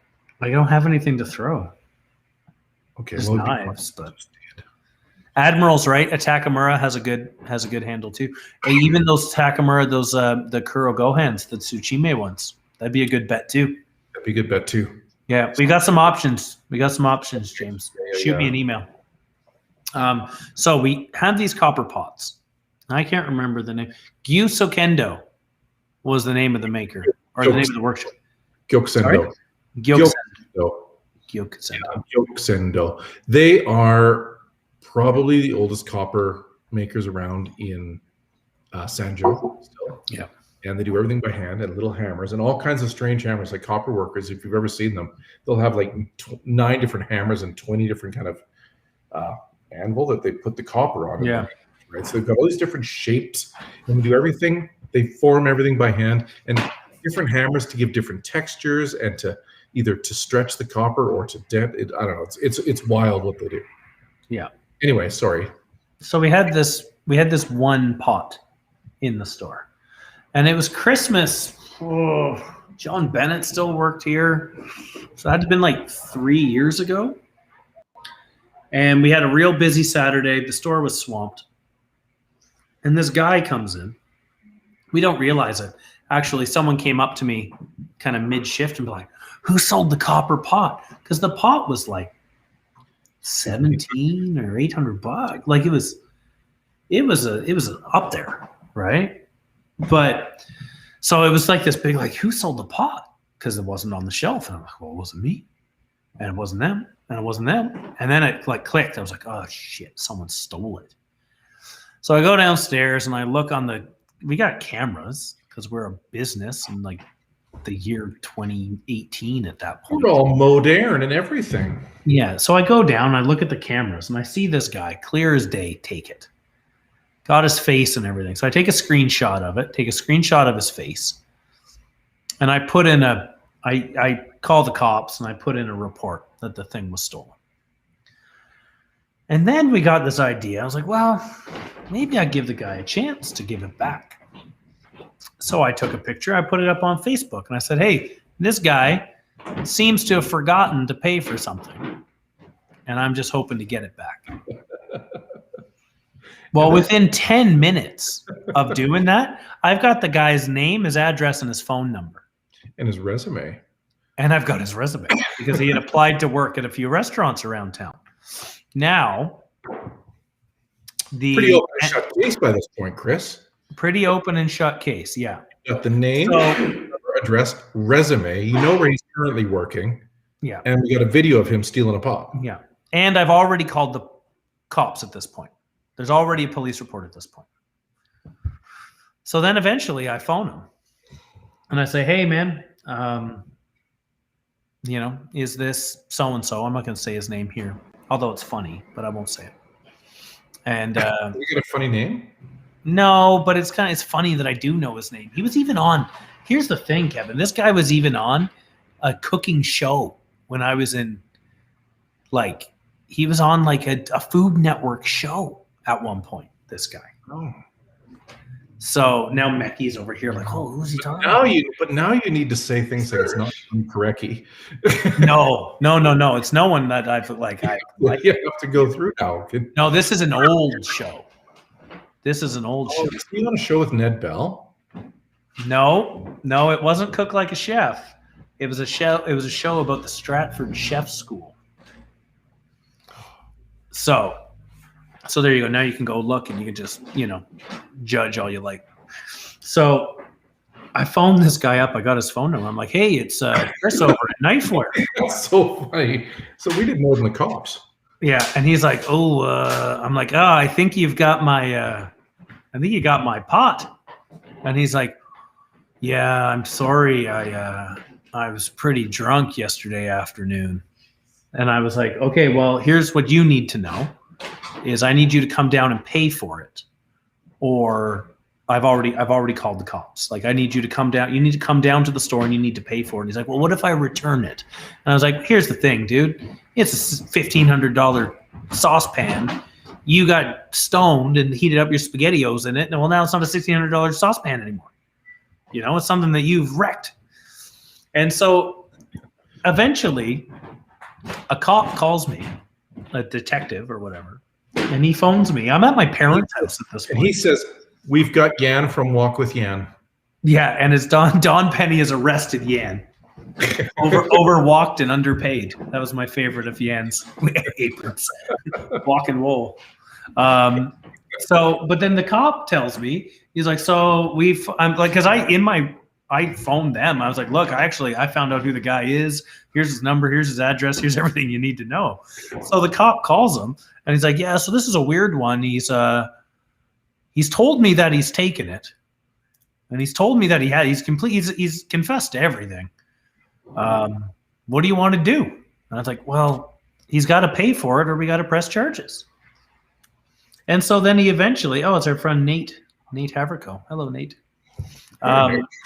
So he, it all goes through the court. So we haven't got to the funny part yet.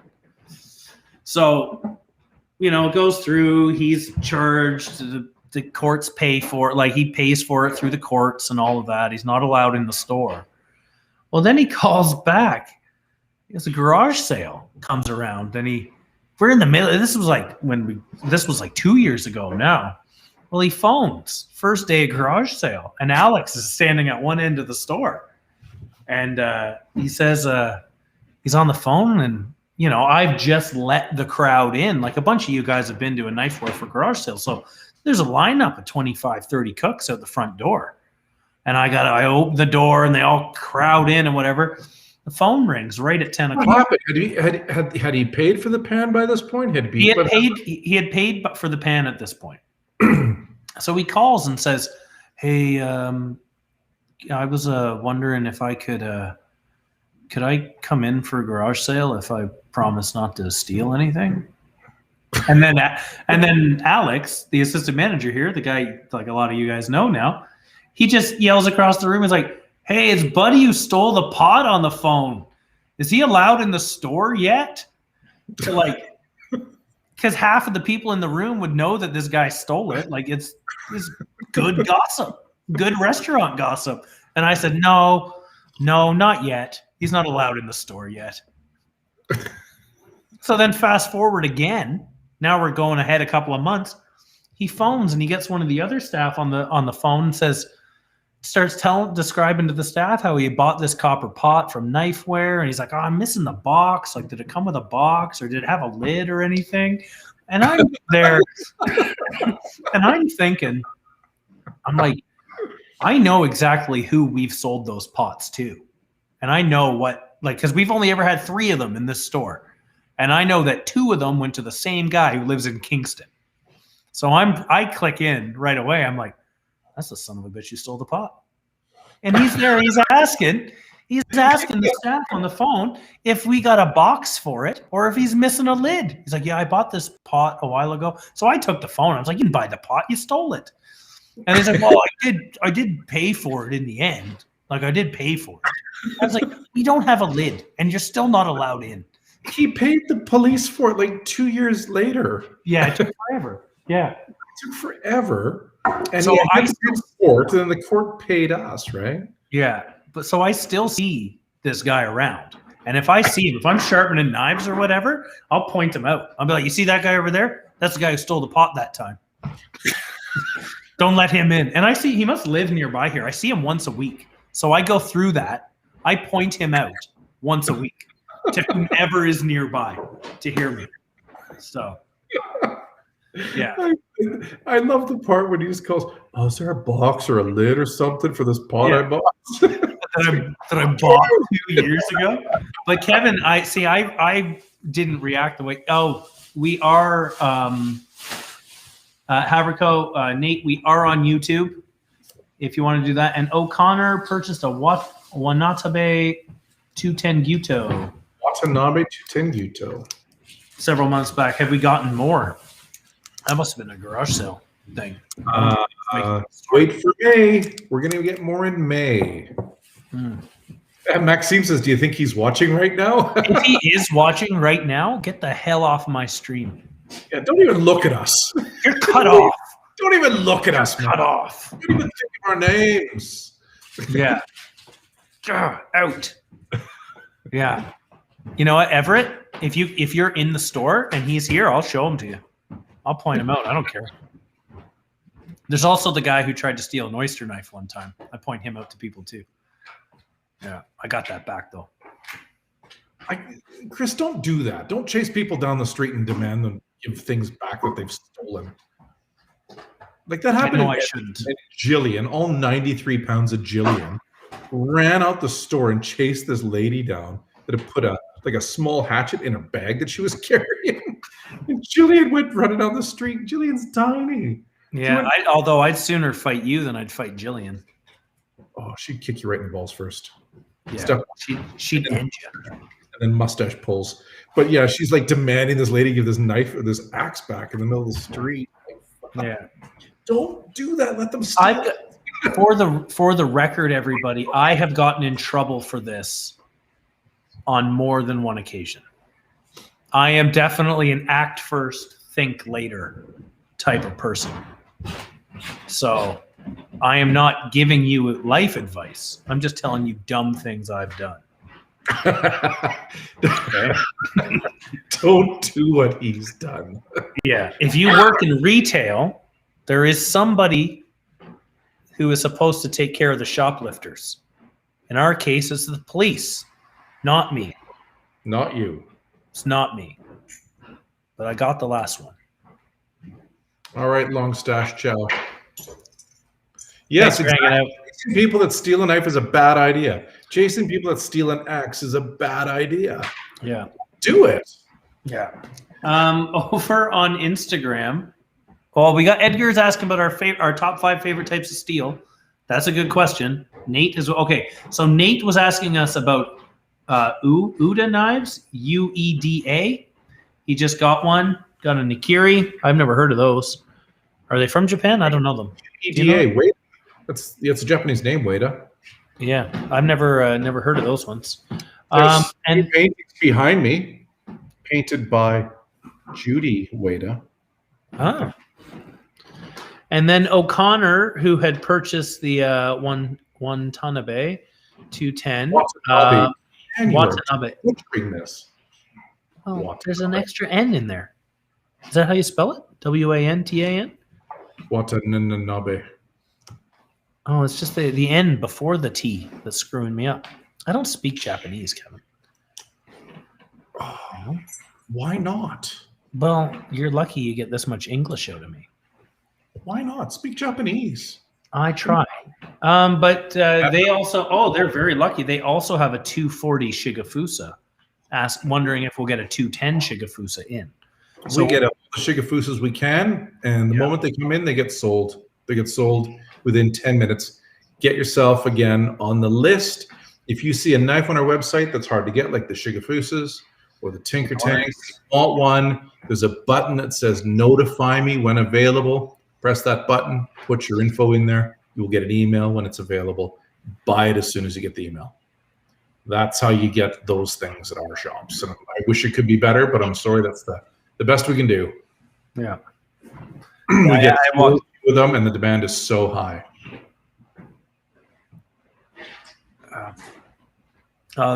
Yeah, James has had people stealing booze from the bar he worked at.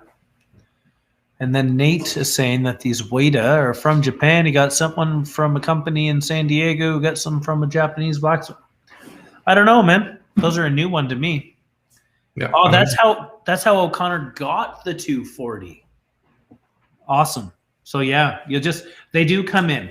They come in as quickly as we can get them. So you just got to kind of keep up your patience game, and then you'll get one of those. We've got a guy in Japan who collects weird stuff like that for us, and he just keeps them and sends them with our, like, we get quarterly orders from him, and he just sends weird stuff. I wish he had more courage to collect other weird stuff, because sometimes he gets the opportunity to collect some weird stuff, but and he's the weirdest man I know. So he's good for these, well suited for the job. Joe Bauman said, I had a woman steal 2 bottles of scotch from when I was behind the bar, and she stayed behind after she stole the liquor and got drunk and opened her purse at the end of the night where I saw the 2 bottles. That makes me think of like everyone's got a story of like a lady or someone, like when you're getting on an airplane and they've got like one too many bottles when they're trying to get on the plane from the duty free, and then they just chug them.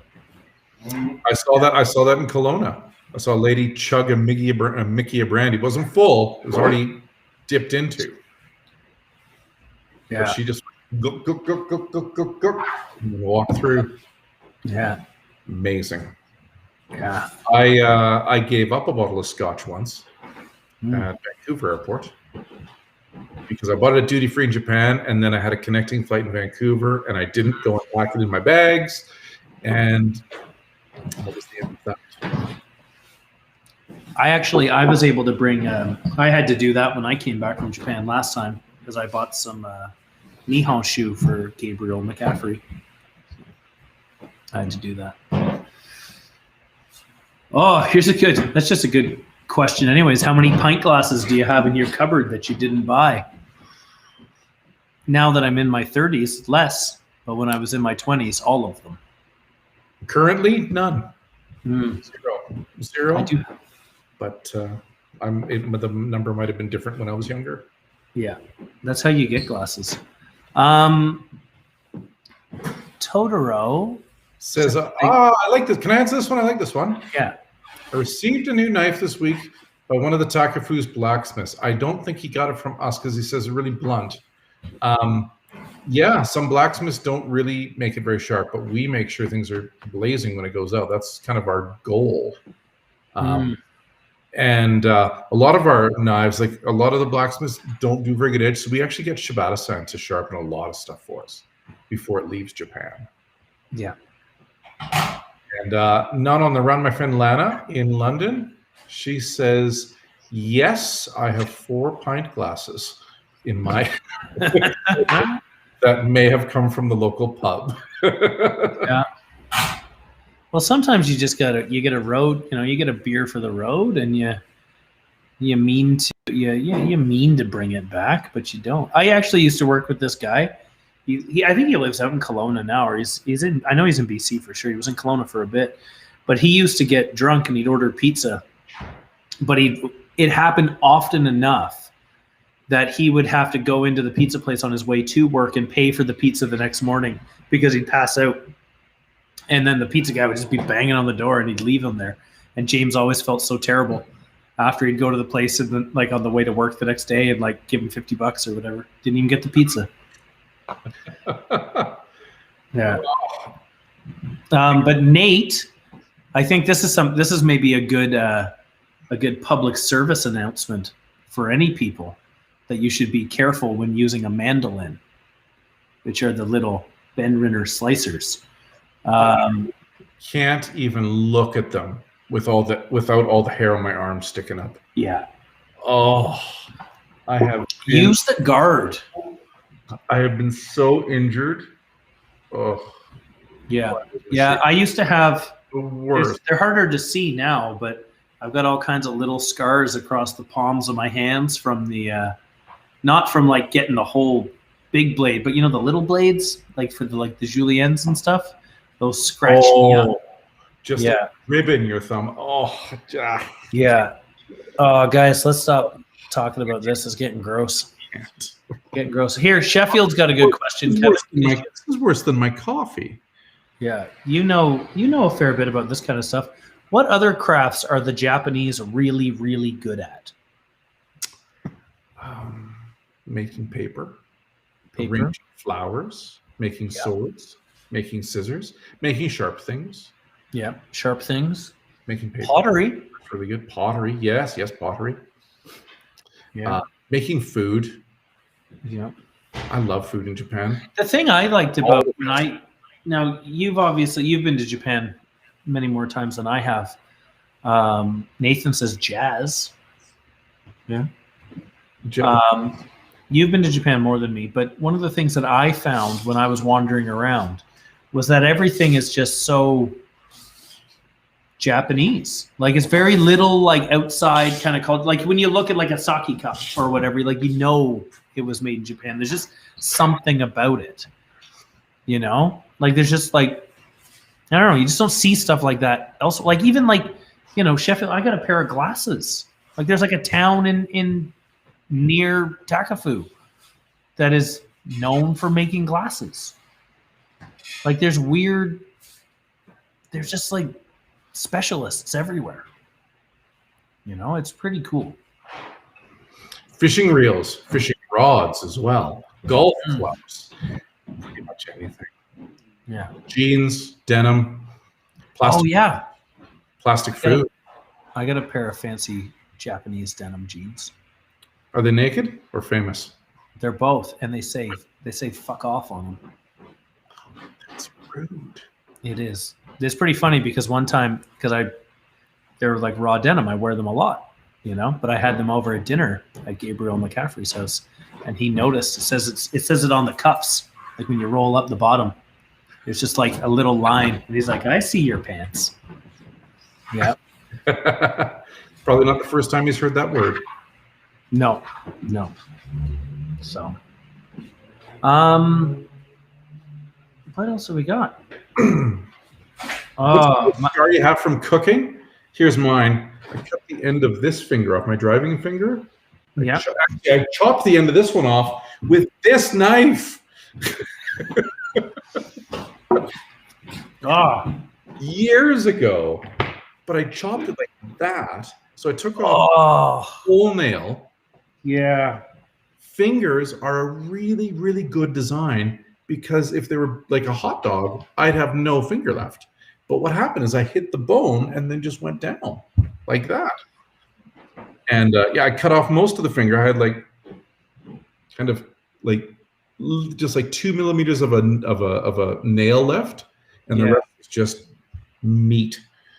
And it came at an angle, and it's never really grown back right, this finger. And my sensation of touch on there is very strange. I think I could stab little needles into it. I wouldn't feel it. Yeah. But if I touch something hot, like a coffee cup or a grilling steak, it's amplified by 20 times. Oh, wow. It is the hottest hot. Oh, yeah. That was the worst. That was the worst I did. The worst I saw was a guy using one of the deli slices, the big wheel that spins, and he wasn't using the guard, and he took a slice of his wrist. And he had to go to the hospital with his rag taped around his wrist, holding it, and his arm in a garbage bag because he was bleeding so bad. He ended up becoming a roofer and then fell off the roof and broke his back. He's an idiot. That's an idiot I used to work with. I'll tell you what his name was. No, I won't tell you because he's still around. But terrible man. Crazy person. A lot of fun to drink with. Well, you would be. I remember when I was in culinary school, is the sugar burns coming out of the pastry shop. Those get real nasty. Yeah. Well, they just sit there. Yeah.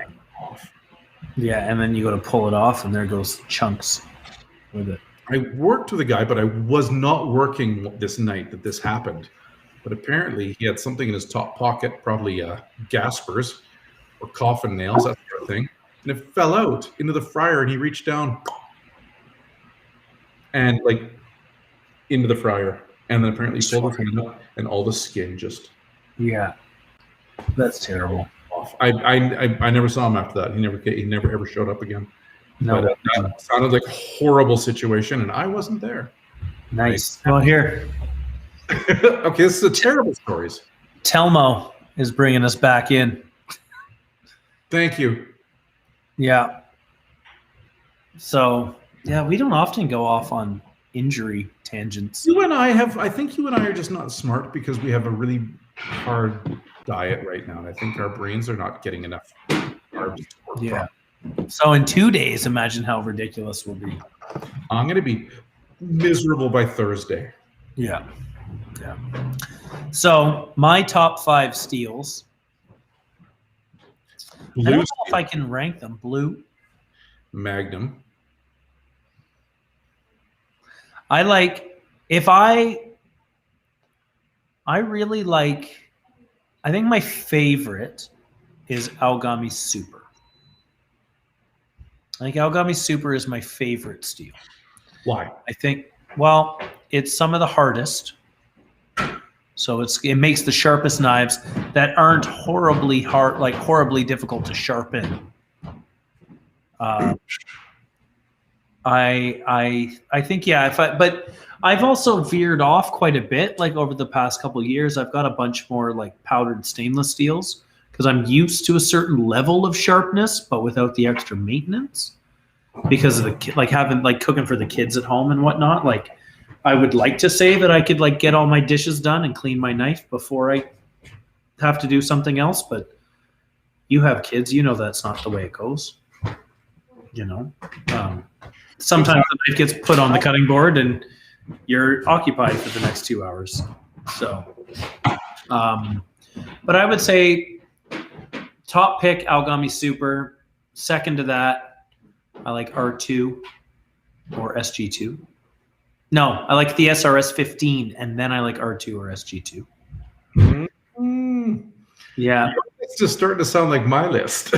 Well, I've just bought a lot of knives from you, and our collections are very similar. Because even though, like, I've got, like, the knife that I grab the most is that Kuma. It's that. And I was in the warehouse today. Looking for that same knife. Yeah, we don't have any at the warehouse, and I was going to steal one today. Yeah, but there's something about it's just that's the knife I keep reaching for. I would find it, to be honest, I would find it easier to rank Nate is asking my top 5 knife shapes. Can I guess your top 5 knife shapes? Yeah. Number 1, 240 Gyuto. Yeah. Number 2, 240 Gyuto. Yeah. Number 3, don't talk about Fight Club. 4, 150 Petty. And 5, 360 Sujiki. Those are all good. Those are all good shapes. Yeah. I would put 240 Gyuto on there twice. Yeah. And then a 150 Petty. Yeah, that's what I use. And then instead of the Fight Club, I would put in probably a Nikiri, like a 165 Nikiri. Yeah. Okay. But I totally would put 240 on there twice. My favorite, I know. You and I have the same situation. My favorite steels are Algami Super, especially clad with stainless. Yeah. Number 2, Shirgami, especially clad with stainless. SRS 15 or 13. SG2. Those two steels. Powder steels like that are really my style. And this one might surprise you, VG10. Yeah. I love me a VG10 knife. I think it's the right thing for so many situations. Yeah. I've always got at least one VG10 knife hanging up in my kitchen, if not several. You know what knife? There today, you're going to see 4 VG10 knives. Yeah. I really like the Haruki Mugis too. They're made out of the AUS 8. Yeah. Not quite as hard as the VG10, but like now I didn't go to teach at the college this year, but when I do teach at the college, I like to bring the Mugis with me because I don't worry about them the way I do my other stuff. Like I would give a 210 Mugi to a student and be like, here, use this knife today. And I don't stress out about it. I wouldn't do that with a Danka or something like that. No, what the price tag is? The price tag is also there. Yeah, and you know what? Culinary students steal shit. You know, some do. Good. No, It's not good. so, The knife shapes I use the most yeah, would be 240 and 210 gyutos.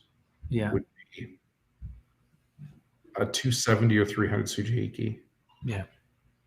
A 150 petty. And I've been using, now this is new for me, but I've been using a Chikubocho a lot. Mm. I got a big Chikubocho that I've been using a lot, and I think it's probably snuck into my top 5 used knives right now. I don't know if that it's Fujiwara one. Yeah, it's a big ass Fujiwara. It's almost two-handed. It's huge. Yeah. Did you know I had a massive one from the Mortaka special made? I had a 240 long, super tall cleaver made by the Mortakas because I went and found a bunch of, you know, the shapes they use to make their knives, where they have like a little, it's like a little tin cutout of the shape. Yeah. Well, they had one of those, and they had a little box of them and I said, "What's this?" And they're like, "Oh, we don't make those anymore." So I dug through and I found the biggest cleaver I could find in there, and I was like, "Could you make me one of these, please?" And it took about a year, but I finally got it, and I was showing off. And remember, I said my friend in Edmonton's got this Chinese restaurant. Yeah. Well, I was showing it off, and I posted a picture of it on Twitter, and immediately he calls me. He's like, "Stupid white boy, you don't deserve that cleaver. You sell that one to me." So I did, and then I never got another one. I asked for another one, and they never made it. Oh no, that happens to you too much. Those kinds of stories. Yeah, because I don't like selling my knives, right? But people beg, and they get so harassing. And Miles, I have a soft spot for Miles. Yeah. Miles Kwan has just done some too many nice things for me. He is a nice, good human and funny and can cook. And he does make better use of that cleaver than me. Well, there you go. Sounds like you did the right thing in the end. No, I didn't. I want that. Yeah. Robin, I have a HAP 40. That petty that Kevin was talking about, 150 petty is a HAP 40. I've never chipped it either. We got matching ones on that. Oh, you don't want to chip it? My God. No, if you do chip it, it'll take you all friggin' week to fix it. I've never used a Tsukinari one. Not familiar with that. With that particular. 40 from Tsukinari at a 240 Gyuto, Damascus. Great. It was very thin. It felt a bit like that. The Kobayashi. Okay. Wasn't quite that thin as the Kobayashi, but almost. Cool. Yeah, the one I've got is a little bit heftier. Everett, so the Makoto Style K line, we've seen those in garage sales, so keep an eye out for that. Yep. They do for sure, 100%. Yeah. So that'll be a good one to keep your eye out. So as we get closer to garage sale, you can expect that the topic of these conversations to kind of I don't know, Kevin, are we going to do what we did last couple garage sales? The Kevin garage sale telethon? Yeah, so I like it. We'll get so we just went live and just did this sort of thing, and maybe we can do it like this. Maybe we can do like we did that last time, you and I. We did a 101 from the warehouse. We did, yep. Yeah, and then you did a live one on the day of, and then another one during the week. So it's fun. I was tired because the one on Monday went 6.5 hours, and then the Thursday one went just about as long. And that one on the Monday there it's not just like, we have pretty casual conversation here. No, it's a lot of questions, but it's like, I want to see this knife. Where is it, asshole? Like there's a lot of that. Yeah. So Nate was watching. Okay. So Nate is talking here. I just put that up. Watching. We do other live videos throughout the week too, right? Kevin and I get together 3 times a week. It's usually in the afternoon. 4 o'clock for me, 2 for him. I'm in Ottawa. He's in Calgary. On Tuesdays, Thursdays, and Saturdays. But the Vancouver crew do a sharpening class on Thursday evenings. So it's $6.15 for them. So it'll be $7.15 in Calgary and $9.15 here. But they were likely sharpening Maud if they were sharpening a huge sword-looking knife that's like $2,000. So Maud. Sorry? Well, I think they renamed Maud. I think Maud got replaced. Told me that Maud got sold. Yeah, but I think they replaced Maud. Okay. I think we still have a Maud. I don't know. Maud. Okay, so Maud is what's called a Maguro Bocho. It's a knife that is very long and is used for carving Maguro, which are bluefin tuna. So this is like a 400 millimeter single bevel knife. And we brought Maud to Toronto, to the Restaurant Canada show, so I could help carve briskets for Mike McKenzie. He owns a company close to here called Seed to Sausage. He makes some really awesome charcuterie here in Ottawa. And but then Maud started doing the circuit, you know? Like Maud's been to Brewery and the Beast out in Vancouver a couple times. Maud's been up to do some chefy events in Edmonton and Calgary. And so Maud just floats around. My dad made this big leather case for it.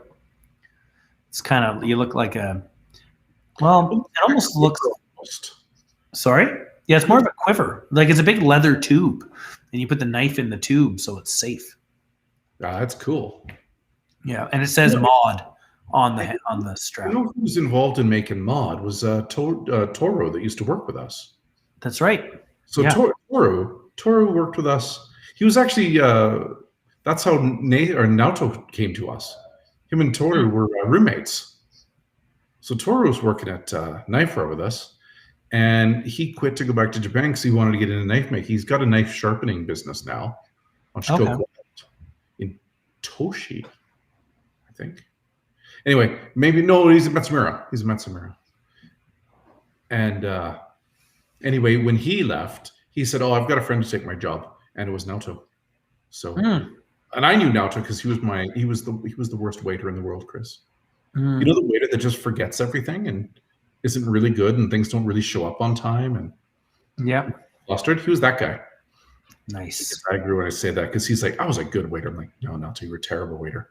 I just gave you a big tip because I felt bad for you." Yeah.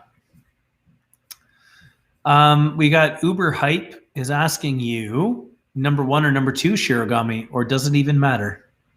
Depends who makes it. Fujiwara prefers number 1, and Kurosaki prefers number 2. So I'm interested in what they prefer making rather than what we think they should be. Yeah. They're going to do a better job on the knife that they prefer making, on the steel they prefer making, right? So whatever they've got more experience with. Yeah, that's a good answer. I like their Agami 2 knives, but Murata, I prefer his Agami 1 knives because he prefers making that. Yeah, it's just Kyle. The ones that they are good at making. Sorry, Kyle. Yeah, Kyle is itching for a 240 karat suke. That's something I can get behind. I've got one of those. Always want another one. I think I've got one here right beside me. Cool. And Dr. G. Box here of knives. Dr. G is asking about the stainless Naka Damascus knives in the next garage sale. We only got like 1 or 2 of those last time, didn't we? I don't think they were stainless either. Were they? No, I don't think they were. The answer is yes, we should. Because Naoto loves Manaka-san. Contact. I haven't met Manaka-san yet. His knives are gorgeous. Dude, oh man, they're so good. And then over on Instagram, we got Mountain Man Explorers asking favorite petty, length, steel, and why, please. Well, for me, it depends on 2 things.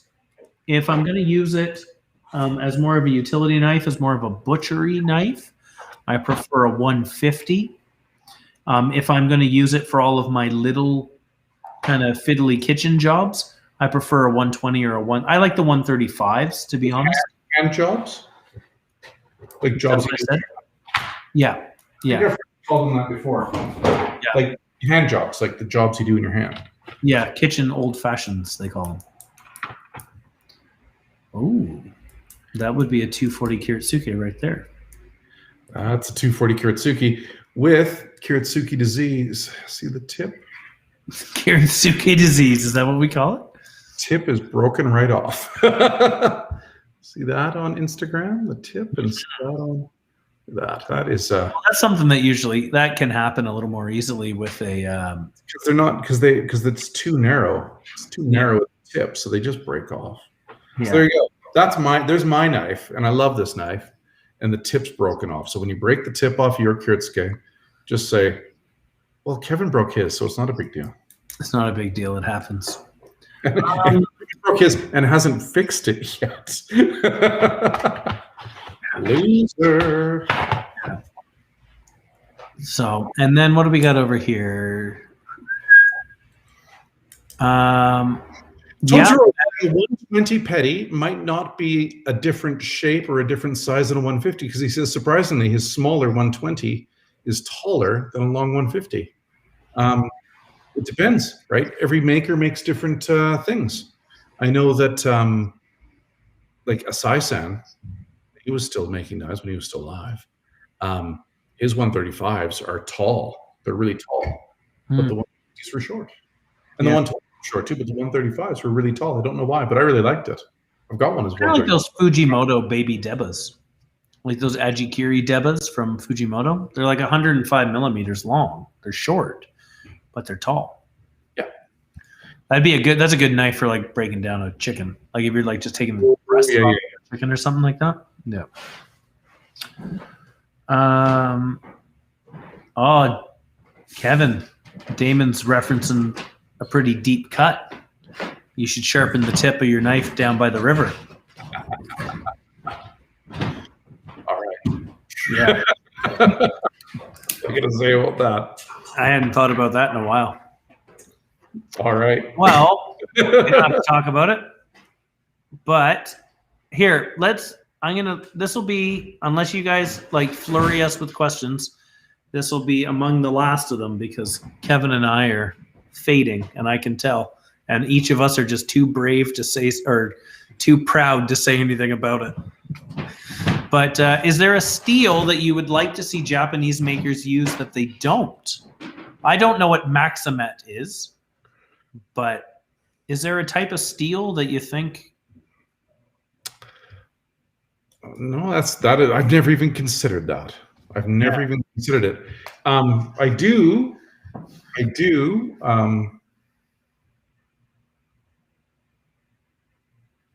know. It's gone. Yeah. Chris, do you know Mike is afraid of escalators? Are you just trying to get me to like get mad and slam the computer shut and turn the video off? He takes steps to avoid them. Oh goodness. He would though. He's afraid of. If there was anyone that I knew who would be afraid of getting sucked into an escalator, it's going to be Mike. So,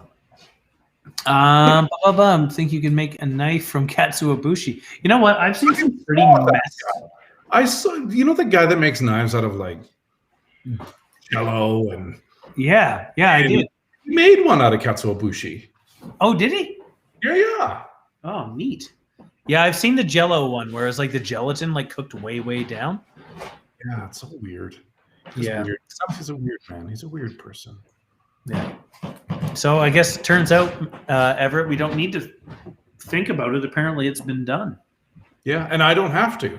That's the best part. Oh, yeah, it's not up to us. I can use Bushi for dashi. For consuming, but not this week. You can't. Why aren't there more model steel Japanese knives? That is it because the core steel is more expensive? No. Is it a cultural thing? Not really. It's because think about really hard steels like a coffee cup. Here. Ceramic's really hard. But when you drop it, what happens? It breaks, right? So if you put rubber coating all over my coffee mug and then dropped it, it probably won't break. And that's kind of what the soft steel does on these. So the edge, the core steel is really hard. But the soft steel on the outside, it acts like a shock absorber. It protects it. So that's why it's to protect the blade from just breaking in half if you drop it. Yeah. Now a Honyaki knife, like you can achieve that with differential heat treatment, but it's still, comparatively speaking, they're still quite fragile, right, Kevin? Oh, Kevin disappeared, or maybe I disappeared. Did you freeze? You froze up on the computer.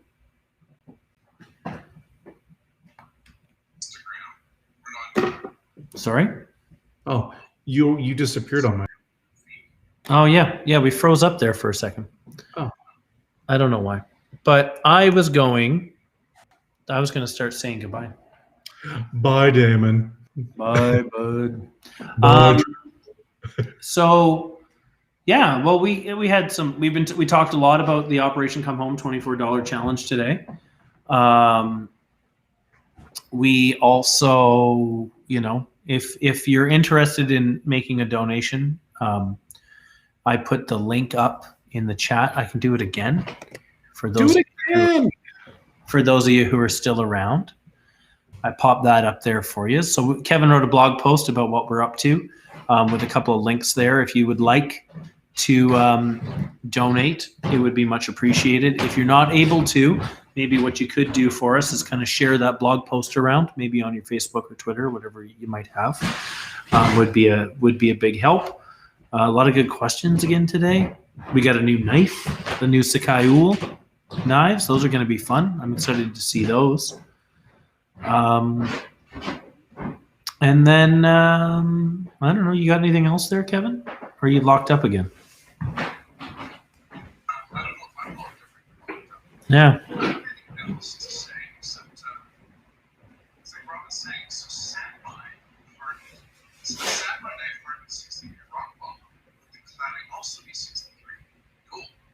Okay. So if your core steel is 60 rock bottom, you're surrounding your cladding steel, but the steel does have to be much softer. I don't know that they could hear you because you. It's a steel that's probably got a lot less carbon, so you get here as hard as the core steel. So you would. Do you see me on YouTube? No, you dropped off. You dropped off. So I'm going to repeat what you just said to Robin. Robin, Kevin was just saying that the cladding would not be as hard as the core steel. Oh, you can hear them. Okay, good. I just wasn't too sure there. So I'm happy. Oh, Kevin came back. There he is. He came back. So there we go. Well, maybe what we can do then is before it all goes to pot again, we can. I think it's you that's having the problem, not me. Yeah, it's all my fault. I'm blaming it on you. Listen, I didn't tell you I got a donation here. I was looking at the donations. Aaron Patton, a very generous donation, and said, "Hope you fail." Oh, nice, is it? Aaron Patton wants me to dig now $4,000 more into my pocket. So there you go. If I fail, I'm going to dig into my pocket and match the money that's already been raised. What you should probably do is try to push me hard on Thursday, because I predict Thursday I'll be at my lowest. Yeah. So push me hard on Thursday. I might just break down on Thursday and cry. No, we've had a ton of people, a lot of you guys watching today, which is much appreciated. Maybe tell us why we're doing this. You and I are living, we're eating and feeding ourselves and drinking on $24 a day. No, sorry, $24 a week. $24 for 7 days. Yeah. So we're doing this in an effort to raise money for Operation Come Home, which is a charity that we support here in Ottawa. A lot of our sharpening money, when we charge you to, to sharpen your knife, we give a good chunk of that to Operation Come Home. And so I'm on their board of directors. I work with them quite a bit, especially these days. There's lots to do. So they are doing what they call the $24 challenge, and it's an effort to raise a bit of money and raise awareness for the charity. So $24 is the amount that the average client of Operation Come Home has left over once they've paid their bills, bought their bus pass, and that's presuming that they're in community housing, they're already in subsidized housing, and they're working a part-time job and receiving some assistance from the government. So the $24 that is left is what they have to spend at the grocery store. So it's not really very much. So I've got my receipt here, and let me go through it. So I spent $22.18. I bought 1 box of Quaker Oats. I bought 2 packs of Old El Paso taco seasoning. I'm really jealous of that. Yeah, I bought a bottle of vegetable oil for $1.69. I bought 2 cans of tomatoes. I bought, what is that? Oh, parboiled rice, black beans, a box of salt, chicken drumsticks, a bag of onions, a couple heads of garlic, and like an idiot, I forgot to bring shopping bags, and I had to spend 10 cents on shopping bags to get home. So, you moron. Yeah. So I've got $1.82 left. Yeah, and you've got about 82 cents more than me. Yeah. So I've got, now what I did was I braised my chicken legs in the tomatoes, cooked the beans with a whole bunch of onions and garlic, mixed it all together, and added rice to it. So I kind of got this beans and rice jambalaya sort of thing going on. I have enough food to eat. I've got my oatmeal for breakfast. I've got 8 packets of oatmeal, 1 for every day, plus 2 on Sunday, I think. Be my treat. Ooh la la. That should be my treat. Dessert. You get it for dessert on Sunday. Ooh. And then I made quite a bit of beans and rice. Like I was able to get it. I'm not worried about going hungry or getting scurvy. You know, I should be fine. Only a week. You know, yeah. But like I've managed to make something that's moderately healthy, and I should have enough of it. But I find the things that I've noticed is like, imagine if I had that $24 and I had to buy everything. Like, you know, I was thinking about it. Like I bought a box of salt this week, so I wouldn't have to buy one next week, or the oil I wouldn't have to buy again next week. But I didn't buy any toothpaste. I didn't buy any shaving cream or razors. I didn't buy a bar of soap, laundry detergent. What if I had a pet? What if I had a kid? I needed to buy diapers. Do you normally buy soap? I do, yeah. Oh, yeah. That surprises me. Yeah, I really like that Hoxton beard and body soap. You know what? I tried it when it was a sample, and then I never had it again. No, that's the only one I use. That's the only one I use. I use one, I buy one. I use one, I buy one. Fortis Alice. Yeah. I've got the all the sample soaps they've sent from Portugal. Yeah, I really like the Hoxton one though, because it's a little bit of sage and rosemary. It's not like a super.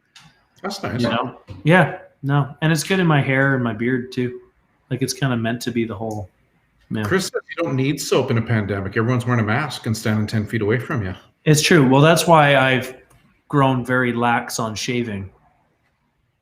I used to shave twice a week. Now I shave once every 2 weeks. You used to have a mustache. Now you've got that thing. Yeah. I don't think it's going anywhere. I like it. I used to have a beard. Did you know that? Yeah. It's hard you never know what you're getting with you though. You could have a beard again tomorrow, really. I'm gonna. Yeah. Yeah. And 2 mustaches. 1 for each leg. Oh my. That's the plan. 2 mustaches next time. An upper mustache and a lower mustache. Yeah, you just like right there. The bit that I've shaved, and then you just. I'll try that. You go 2 mustaches. Mustache. But yeah, but thanks for everyone keeping an eye on us, and everybody who chipped in. It's great. Like the Voog chipped in, Dr. G did. I'm gonna presume Robin did. I don't know if you didn't. No shame. I'm not trying to. But like Damon did, Trevor did, Everett did. Like, you guys are great. You know, it's it has not gone unnoticed. It's really appreciate the support. So thank you. I got a guy named Chad Irvin was my first sponsor for this. $24. And then yesterday, well, I posted a picture of my dinner. He posted a picture of his dinner to me that looked phenomenal. And he said, I don't want to be a dick. You can have 50 more bucks.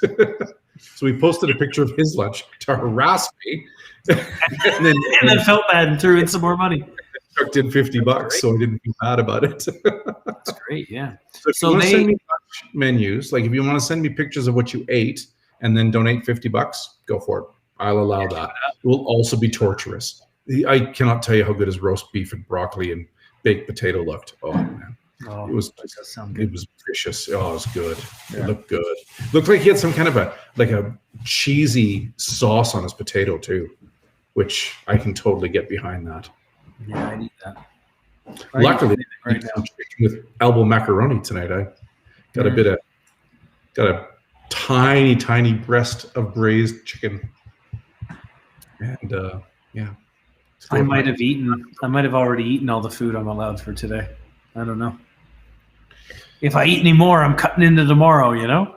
But I finally broke into this. Yeah. If you want to buy the end of it, you might like it. I can sell you this for 50 cents. Oh, wow. That's a deal. It's half off. That's half. Barely been used. Probably not getting used again. No. All right. Well, I think I'm going to say goodnight. It's time to go. It's raining or something outside. There's a hockey game starting here right away. Well, you should watch that. Chris, that's the game they play on ice with skates. That's the ice game. Yeah, it's this ice game, yeah. Oh, I like the ice one. That's fun. One of you should send Kevin's favorite pizza to his house and see if he takes it. Oh, that's a really terrible idea. I would take it, and I would probably eat it, and then I would owe an extra $4,000 to me. I said I'd double it, Chris, when I thought I know, but usually when people say that, Kevin, they'll say up to an amount. You know? Because I totally thought, oh yeah, I could chuck like $800, $600, right? I'll do that. And I thought, I'll just like post a picture Sunday night drinking a pint of beer or something and go, I cheated, and chuck in the $800, and kind of everybody gets kind of a laugh and it's nice. Yeah. But now, like I'm over $4,000. Yeah, that's man. Yeah, what is Kevin at? I don't know. Well, there's Kevin's at 4,049. Of that 4,500's from my wife, so I'm like have to pay on top of that. So I got to pay double tax on that. So she drove it up, and then I got to pay like What am I at? I'm at 2283. Wow, that's like more than double what my goal was. That's amazing. Yeah. Alex and I were I set my goal at 5,000. I haven't hit my goal yet, but I'm confident. I actually feel good that I might get there. Well, here's the thing. The Operation Come Home's goal for the entire week of everybody doing it originally was only $5,000. That's all they budgeted for the fundraising. And we were like 2 weeks out, and we called and was like, you guys got to increase that. Like, you're already like, we're too, you can look to, maybe we can, let's bump it up a bit. But now the total goal is like 48. And I think we're getting close on that. No, we're not close on that. But I think there's some tricks up. What's his name? Yeah. I think he's got a trick up his sleeve. I know. I got a little insider info. I got some insider info too. Yeah, we're a little closer than that 13 that it says there. Yeah. Not at the 48 though. He doesn't have 30 grand up his sleeve. No. But should be fun. It's fun anyways. I don't know. It's a week of inconvenience. But it's also I think it's a real eye opener again. Because like Chris, you and I don't know about you, but I lived for years, really, like on poverty wages, right, as a cook. Yeah. But the advantage I had, so I never bought a bus pass because I preferred my bike because bikes are cheaper, right? So I always had a bike. I lived close, but I could eat 2 or 3, like 1 or 2 meals a day. I mean, at work. At work. Yeah. So if I and honestly, my third meal, like if I was working and I'd eat at work, right, and I came home from work, I wouldn't eat. I spent my money on beer, right? Because I'd already eaten 2 probably huge meals. So I never had the food insecurity of living on poverty wages, right? Yeah. I just had the whole, that whole conversation after work. Everybody's like, "Hey, who wants to go for a beer?" And I'd be like, "I can't. I actually don't have $6." Yeah. I'd love to go for a beer, but I can't actually go for a beer because it's Tuesday and I don't get more money till Friday, right? Yeah. And I only have $2 left. Yeah. So I had that kind of situation, but I never had like food insecurity because I was a cook. So that was always good. I have food insecurity this week. And it's a good reminder that I'm really lucky and that not everybody is. Mm-hmm. Yeah, that's kind of how I've been feeling about it too. We've got a community, what's it called? A community pantry in our area. So it's about 2 blocks from our house, block and a half, 2 blocks. And it is just like a little closet where you can come and donate things or take things if you need, right?